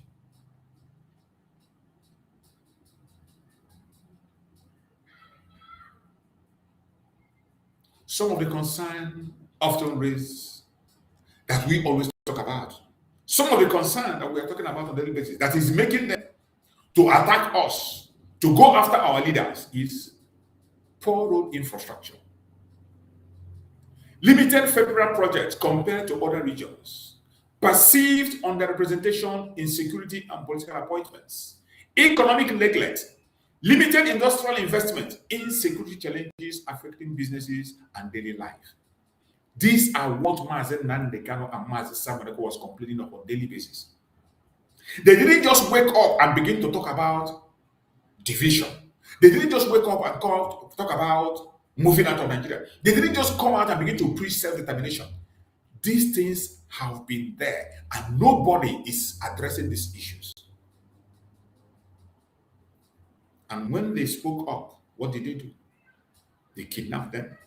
And today, our Supreme Leader sentenced to life imprisonment under non-existing law. And Mazi Samuel wrongfully sentenced to 6 years. His right is denied without accepting any single evidence he has against the Nigerian government. The prosecutor in Finland refused to accept the evidence. And this is a country that claims They claim to have a high regard on human rights, but they abuse the right of our prime minister because of economic interests. They throw away their legacy of supporting human rights, and they throw away the right of our prime minister. Refuse to admit not even one evidence against the Nigerian government. The prosecutor threw all the evidence away. And now they have held 2 years, almost 2 years and going to 3 years. And they're waiting for his appeal that is coming out on August 5th. This injustice is something that we must not keep silent about. Many people, Biafra land, believe, despite entrepreneurial strength and economic contribution of the Igbo people, the Southeast has not received equal attention in national development. This is a fact. It is not a claim. Despite even they themselves go to the media, they confess the Igbos are the one holding the economy of the corruption. When you talk of development, many states, there is no state in Nigeria where you go that the major developers are not Igbos. Every state you go in Nigeria, the major developers are Igbo, including Abuja. Big businesses you see, the mansions you see, major development are done by the Igbos, and yet they are neglected. Yet, region, there is no national president. Even give them a conducive environment. That is all we're asking for. We're not even asking them to come and invest whatever. Like, give us a conducive environment, like giving us an international airport, a functional international airport, and a seaport. In the entire Nigeria that has more than 200 million people, have only one seaport. With people like the Biafra that have entrepreneurial ideas, you give them only one single seaport in Lagos State. That we must have to go to Lagos to transmit. We don't have international airport in our land. Every international airport have to transit from Abuja or from Lagos. Making sure that they cage us economically that we cannot be able to expand. They know that the major travelers who are flying the aircraft are Biafran people. The major people that are using that airline is Biafra. Yet they don't have operational. Go up. How many? When you check Nigerian people, when you check people from that contraction who are living abroad, I can bet you that 70% of those living abroad are Igbos. They are from the Biafra land. They are from Biafra land. And when I say don't just say Igbos, from the old South Eastern region, 70 or 80% of people who are abroad today are from that old Southeastern region. The present South, Southeast, Lower Kogi, Lower Benue, that is where they come from. And yet they don't have operational international airport. The people that are doing importation business today, that use the port, they are Biafran people, and yet they don't have a seaport in their land. What injustice! What injustice! Look at the rail line. They built rail line. They could not even pass the rail line to the southeast. Even though it is the southeast that have the most viable rail line that can be able to raise money. Instead of building southeast, they went and built a railway line from Maradi, Niger Republic to Abuja. What are they going? What is the economic interest that is coming from Niger to Abuja? What? The only thing they can transport is terrorism. Access, it will only give them access to terrorize Nigeria.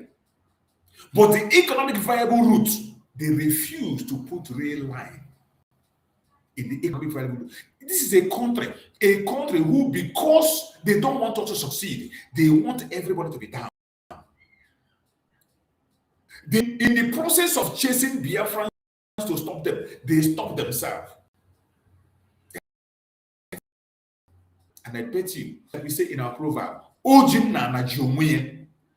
as they are holding themselves stagnant, as they're holding on, they're holding themselves. As they are holding us on the ground, they are holding themselves. That is why Nigeria will never ever succeed. Nigeria will never ever prosper. Nigeria will never ever have security. There is nothing you will do on the planet Earth to make Nigeria succeed. Because Ojimna Nigeria. And until Biafra leaves Nigeria, until the Biafrans leave, more especially the Igbos, until they begin to strive, Nigeria will never know peace. They owe Biafrans an apology. Nigeria has committed a serious crime, unforgivable crime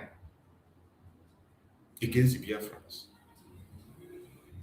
And until they are forgiven, it will never ever be well with them. Never. Now, whether every claim is accurate or not, is something people will continue to debate politically. For those who are not Nigerians, or those who are denying this fact, continue to debate it. Engage us in debate. We are ready to debate. I'm ready to debate anybody and talk about it. Not by insult, not by abuse. I am ready and open to discuss with anybody who is willing to discuss. Whether you are a one Nigerian, or you are not from Africa, or you are an African, or wherever you are, we are open for debate. But in the midst of all that you call a debate or whatever, what cannot be ignored is this. There is one thing that cannot be ignored. In the midst of all these things that are happening, the feelings are real. You cannot ignore that the feelings of the Biafran people, the feelings of other indigenous persons in that country, Nigeria, is real. More especially the Igbo Biafrans, their feeling is real. We are not pretending. I cannot come here and waste all day just for pretense. No. Our feelings is raw and it is real. The earlier you understand that, the better. The frustrations are real. The frustration we are facing are real. The anger on us is real. And the government of the day, the Zoological Republic government, must pay attention whenever a large group of citizens feel excluded. But they will not, because they say, whom God will destroy, he will make him mad. They will never listen. They will never listen. A government must pay attention when a large group of citizens feel excluded, because democracy is not only about election. Democracy is about inclusion, participation, representation, and fairness. That is when you see Nigeria talking about democracy, we say Nigeria is not a democracy. The British can continue to paint the picture they like. The West can continue to paint the picture they like for their own selfish interests. But we know Nigeria is not a democracy, has never been a democracy. What we see in Nigeria today is leadership failure and political mismanagement. My fellow Biafrans, lovers of freedom across the world, wherever you are watching from, leadership is supposed to be uniting people. Leadership is supposed to unite people, not dividing them. Leadership is supposed to inspire confidence. Leadership is supposed to create opportunity and solve problems. But what are we seeing today? The kind of leadership we are seeing today doesn't unite people. Even in the agitation that we are today, even in some of them, we have been infected. We, the Biafran, have been infected by long stay we had in Nigeria. Our long stay in Nigeria has made us that even us, we are finding it difficult to interpret leadership. Leadership is supposed to unite people. That was why Nnamdi Kanu leadership cannot be challenged. Nnamdi Kanu played a major role in uniting all the old South Eastern region. Nnamdi Kanu united all of us. In most of his program, he was speaking and making sure that every one of us come under one umbrella. And he succeeded. He didn't just unite the Biafra, he united us with the Oduduwa people while he was here. United us with the Middle Belt, united us with even the North. There was a unity. Every indigenous person begin to get that sense of unity. Mazi Simon Ekpa did the same thing. Mazi Simon Ekpa always gave an olive branch at a point that Mazi Simon gave us a serious order. Don't attack anybody that is fighting for Biafra. Don't attack anybody. No matter the umbrella the person is, no matter the group the person belongs, allow them. Don't fight them. Our enemy is the caliphate and the British. Our enemy is the contraption called Nigeria and the people that formed it. Mazi Simon Ekpa even extended hand of fellowship to the Yorubas, to the Middle Belt, to the North. He did.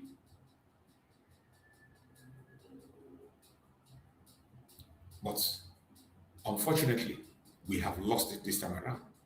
That is why we see many groups attacking each other. We see many sections from different angles attacking, and there is nobody to unite and unify the people.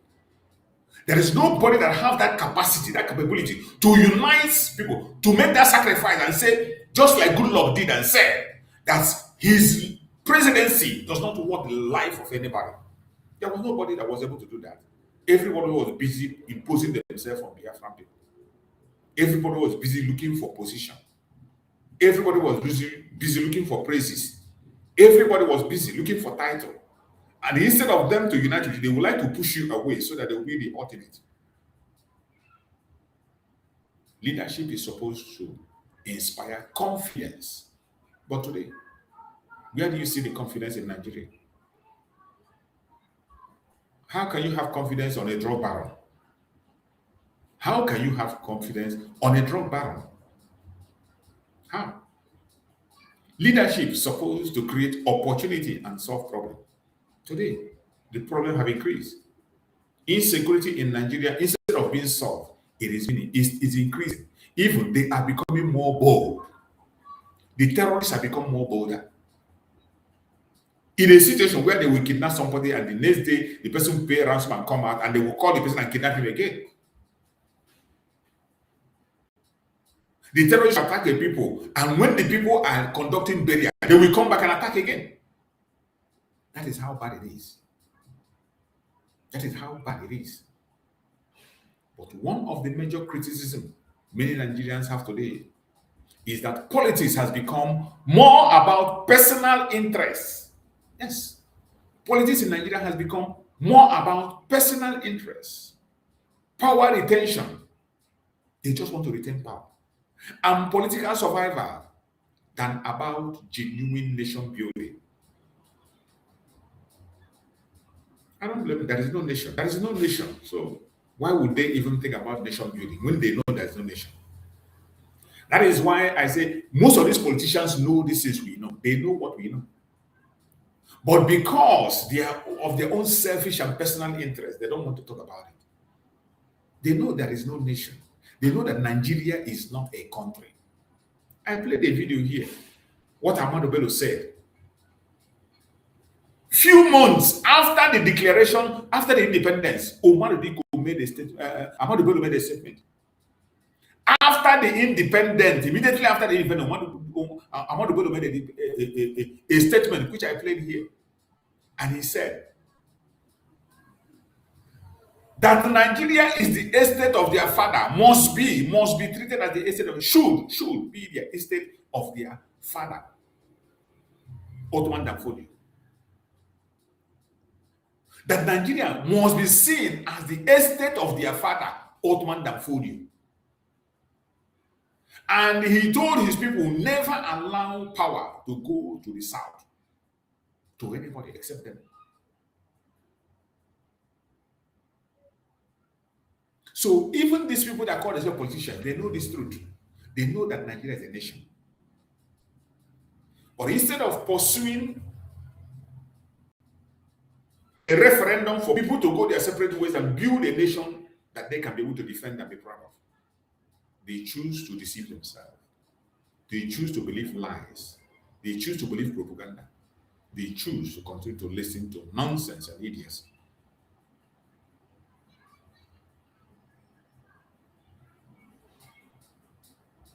It is sad. It is sad. Nigeria happily. Politics has become more about personal interests, power retention, and political survival than about genuine nation building. Because there is no nation to build. Many citizens believe that politicians during campaign promise transformation, development, job, security, prosperity, but after election, the reality often remains unchanged. Just like you see P2B jumping from one party to the other. You see P2B jumping in from, and you think that he's going to change anything. Make him a president, Nigeria will be worse than it is today. Go and make P2B a president, and Nigeria will be worse than it is today. If somebody tell you that there will be a president worse than Tinubu, will you believe it? Worse than Buhari, will you believe it? When the late Muhammad Buhari was here, when the terrorist Buhari was alive, if they tell you that there will be any coming president that will be worse than Muhammad Buhari, will you believe that? What you see today, people are even praying to go back to the time of Buhari. That is how bad it is. For Nigerians to be praying to go back to the time of Buhari, you should know that there is no hope. There is no hope. There is no hope. And that is why the people are completely disappointed. And when disappointment continues for years, frustration grows into anger. Many Nigerians today are asking, why is the country still struggling despite enormous resources? If you go to their conventional media, this is the question they ask. But my annoyance is that how can you be asking the same question from year to year, without pursuing a solution or getting an answer? Even when the answer is given to you and a solution, you can't pursue it. You come online every day, the same question is what you ask. Go to their conventional media. These questions about Arsenal is what you will hear there. Why is the country still struggling despite the enormous resources? Why are basic infrastructure still inadequate? Why are young people leaving the country in large numbers? Why do citizens still feel unsafe? Why do many regions feel neglected? These are difficult questions, but are very straightforward that you can have the answer to. And year in, year out, go to their conventional media. People are still asking these questions today. You see where we have a difference between those of us Biafrans and those who are pretending to be sleeping in that zoological republic called Nigeria. Those who are pretending to be one Nigeria. They are the one asking this question because we are no longer asking this question because we know the answers. The people that are still asking this question, for many years they have been asking this question and they are still asking it. And in the next year, in the next government, you bring a new president, they will still ask the same question. Why is the country still struggling despite enormous resources? Why are basic infrastructure still inadequate? Why are young people leaving the country in large number? Why do citizens still feel unsafe? Why do many regions feel neglected? These are questions that people are asking, continue to ask, and we continue to ask for as long as Nigeria remains Nigeria. But we are not asking this kind of questions anymore because we have the answers and we have the solution. That is the difference between us and them. And it is this our boldness that they are scared of. It is this difference that made them to be scared of Nnamdi Kanu and Samareba. This is the reason Nnamdi Kanu was detained.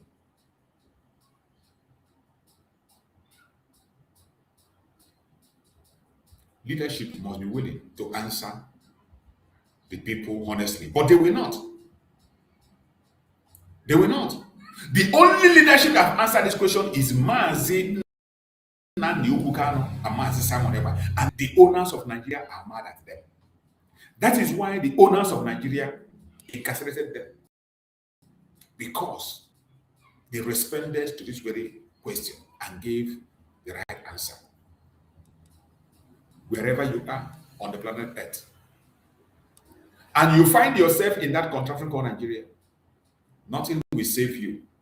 The only thing that will save you and will make you stop asking those idiotic questions is to embrace the truth. Embrace self-determination. Referendum is the only thing. You don't have, there is no election that will save Nigeria. No amount of election.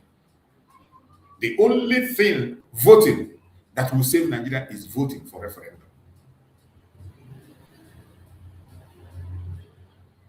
One dangerous consequence of systemic decay is division.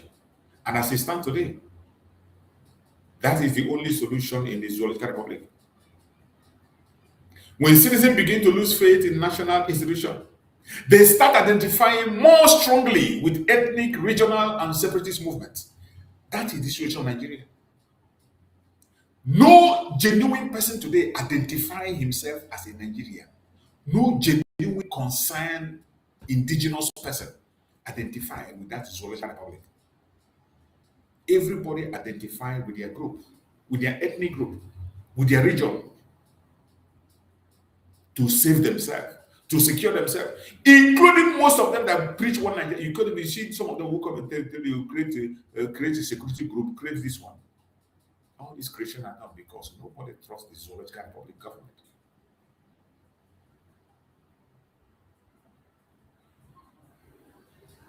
Many countries where people feel politically unheard or economically excluded. That is what you see. What you're seeing in Nigeria today. A failed state, completely failed state. This is why government must never ignore public grievance. But in the case of the zoo, they don't care. They don't want to pay attention, and they have ignored. Because unresolved grievances eventually create deeper polarization. And once this trust becomes deeply rooted, rebuilding national unity becomes very difficult. In the case of Nigeria, rebuilding national unity is impossible. Absolutely impossible. Why is it impossible? It's impossible because from the origin, the structure was not meant to serve the people. Nigeria was created for control and for economic extortion. Don't ever forget that. Keep that in your head anytime you're talking about Nigeria. Anytime you are discussing Nigeria, always remember that Nigeria was not created for security, for progress, for success.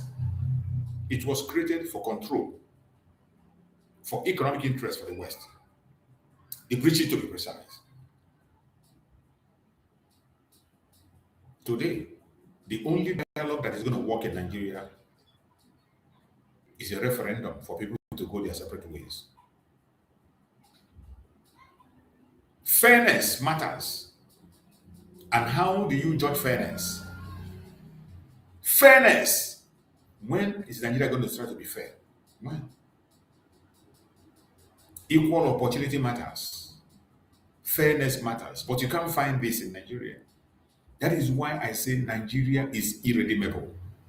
A country cannot remain stable if large group of citizens believe they are permanently excluded from the national projects. There is no way a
Biafra is possible.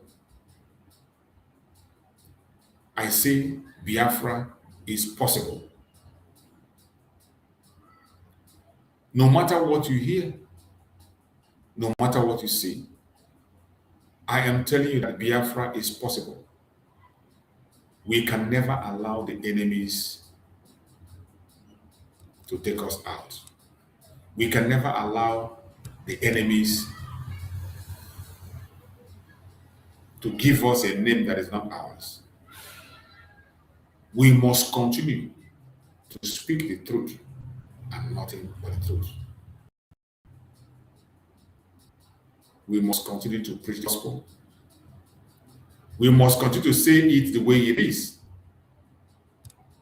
It doesn't matter what the enemies are doing. It does not matter their propaganda and their blackmail.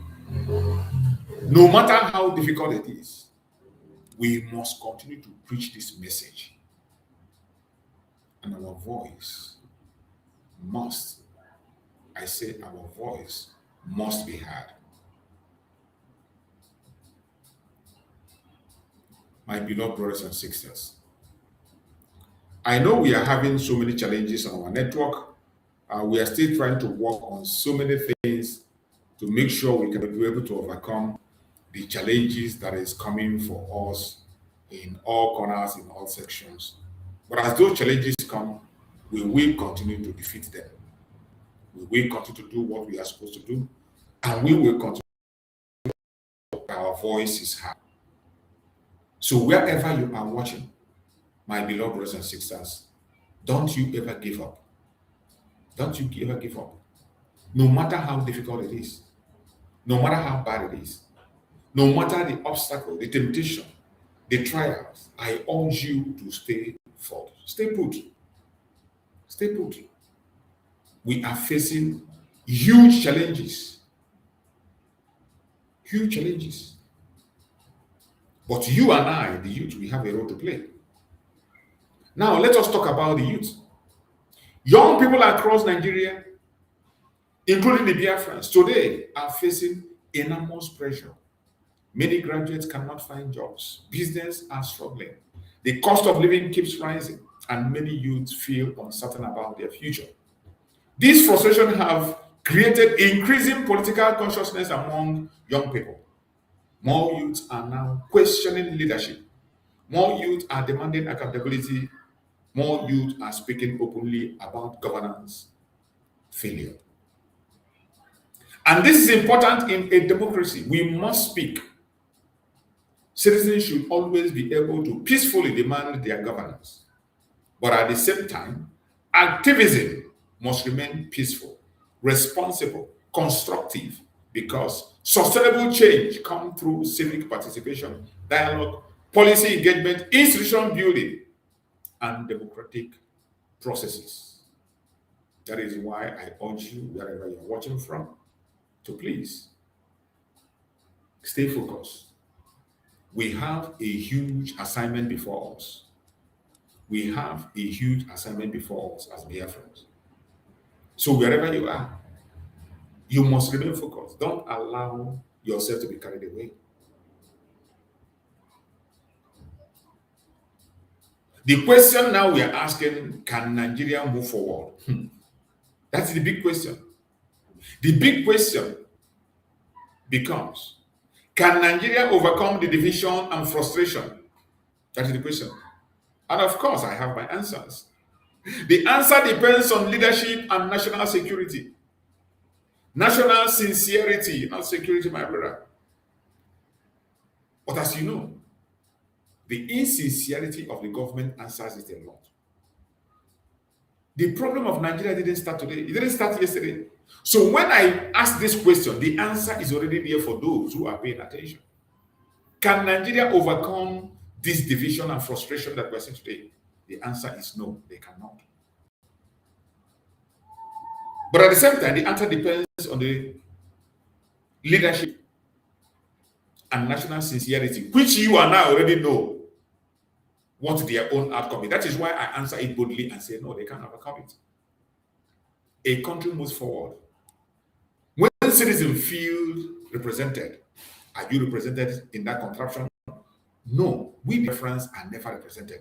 Even those that are calling themselves one Nigerians are not represented. A country moves forward when justice is seen to be fair. Is there justice in Nigeria? The answer is no. A country moves forward when opportunity are distributed equitably. Is that the case in Nigeria? The answer is no. A country moves when infrastructure reaches every region. Is that the case in Nigeria? The answer is no. A country moves forward when merit is respected. Is merit respected in Nigeria? The answer is no. A country moves forward when institutions function properly. Is that the case in Nigeria? The answer is no. Leadership leads to the people. A country moves forward when leadership listens to the people. Is that the case in Nigeria? The answer is no. So, when I make that response and say Nigeria cannot survive, I'm not just making it up. It is because of what is obtainable in Nigeria. There are facts backing every single statement I have made. Go on your own, run through it, and tick yes or no. Run through this. I say a country moves forward when citizens feel represented. In Nigeria, is that the case? Are citizens represented? Is there justice? Is there fairness in Nigeria? Yes or no? Opportunity are distributed equally. Is that the case in Nigeria? Structures reaches every region. Infrastructure reaches every region. Merit is respected. Institution is functioning properly. Leaders listen to the people. Is that the case in Nigeria? The answer is absolutely no. Unity grows when citizens genuinely feel they belong. And that means every region must feel impacted, included, and valued within the national structure. But you can never, ever, ever find this kind of thing in Nigeria because from the creation, it was never meant to be there. So when we say Nigeria is irredeemable, it is not a propaganda or blackmail. It is a fact that you must live to accept. There is need for accountability. One thing the contraption must continue to demand. One thing that people that are in that contraption, individuals, citizens, the indigenous people must continue to demand is accountability. But are they doing it? Few of them. Is there accountability? No. Leadership without accountability creates abuse of power. Citizens must continue asking questions peacefully, which they have been doing. Is there any result? No. How are public resources being used? Why are certain projects delayed? Why are some regions underdeveloped? Why are insecurity still widespread? Why is unemployment still increasing? These questions are not acts of disloyalty. These are the questions that Nnamdi asked, and they were jailed. These are the questions Nnamdi asked, and they were put in prison. But these questions are not acts of disloyalty. They are democratic responsibilities for you and I. But our leaders were jailed because of these questions. A healthy democracy depends on citizens being able to question leadership respectfully and openly. That we have done for many years. But instead, they come against us, they fight our platform, they attack us.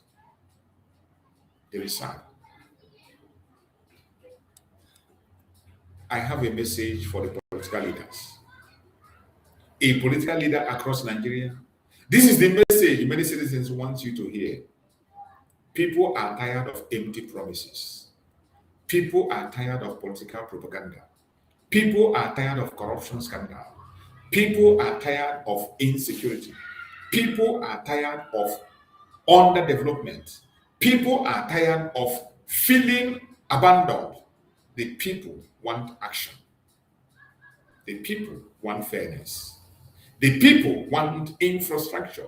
The people want jobs. The people want security. The people want hope. Again, the leader must understand that power is temporary, but consequences of governance decision affect generations. It's unfortunate that the people I'm talking to will not listen. But we say what we have to say. So that the world will take the record that we said it when we were supposed to. Though they will persecute us because we said this, but that will not to stop. Mazin Nnamdi was persecuted. Mazin Samak was persecuted simply because they were saying this truth. But did that make them to stop? No, they didn't stop. As I conclude this morning, let me say this clearly. Nigerians' challenge cannot be solved through silence. They cannot be solved through intimidation, and they cannot be solved through ignoring public frustration. The path forward must involve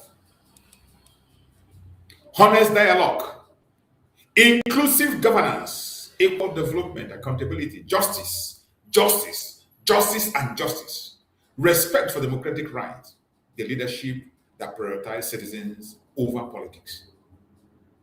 The voice coming from the South East and many other regions should not be simply be dismissed. The voice of Mazi Nnamdi Kanu and Mazi Simon Ekpa should not be dismissed. Their grievances should not be dismissed. Government should listen carefully.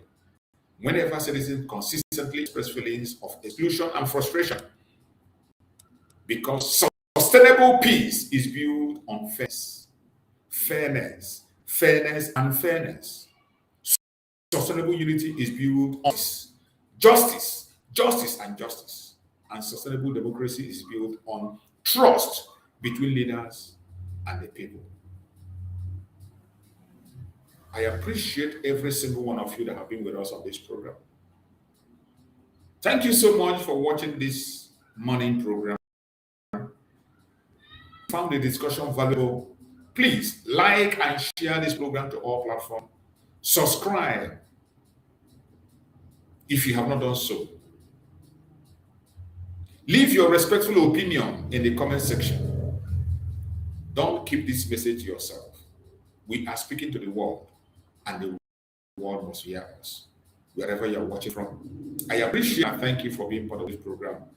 Thank you for being part of it, and we are going to be back again by the special grace of God tomorrow or in the evening if I have time, and we will continue to express ourselves and say things the way they are. May Chukwu Okike Abia continue to guide and protect every one of us. May Chukwu Okike Abia continue to guide and protect every single one of us wherever we are. May Chukwu Okike Abia continue to guide and protect every Biafrans as we prepare for our heroes' day that is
May Chukwu Okike Abia continue to guide and protect all of us. As we have come to the end of the program, we are having so much challenges today. No matter what happens, I urge every one of you never to give up. Continue to like the program. Continue to share as much as you can. Share the program and invite others to also join us and share the program. May Chukwu Okike Abia continue to guide and protect. See you again later in the day, or hopefully by tomorrow. Stay blessed.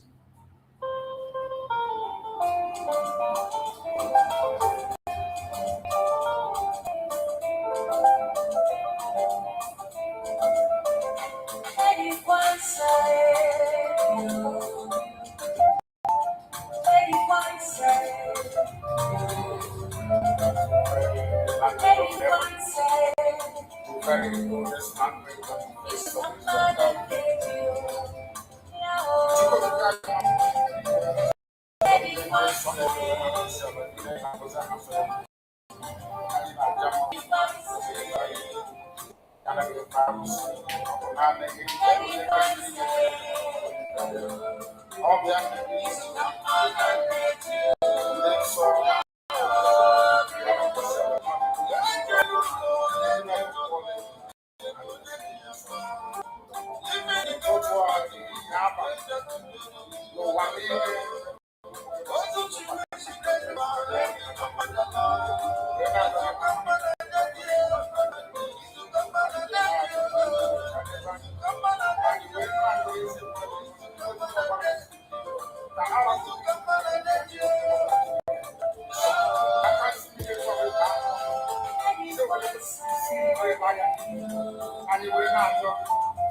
But you know what?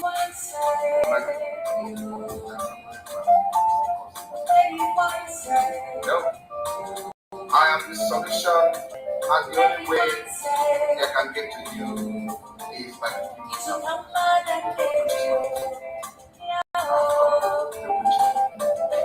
after I belong to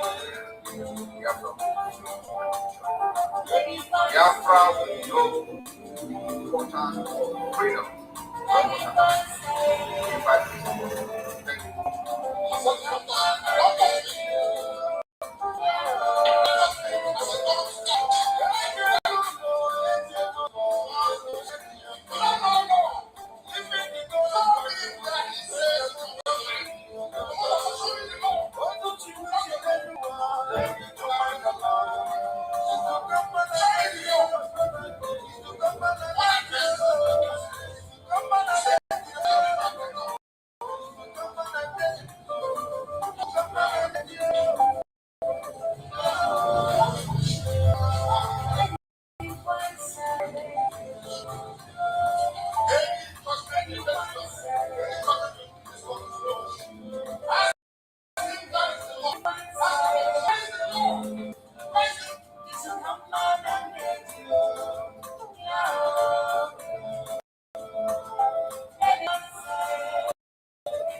you.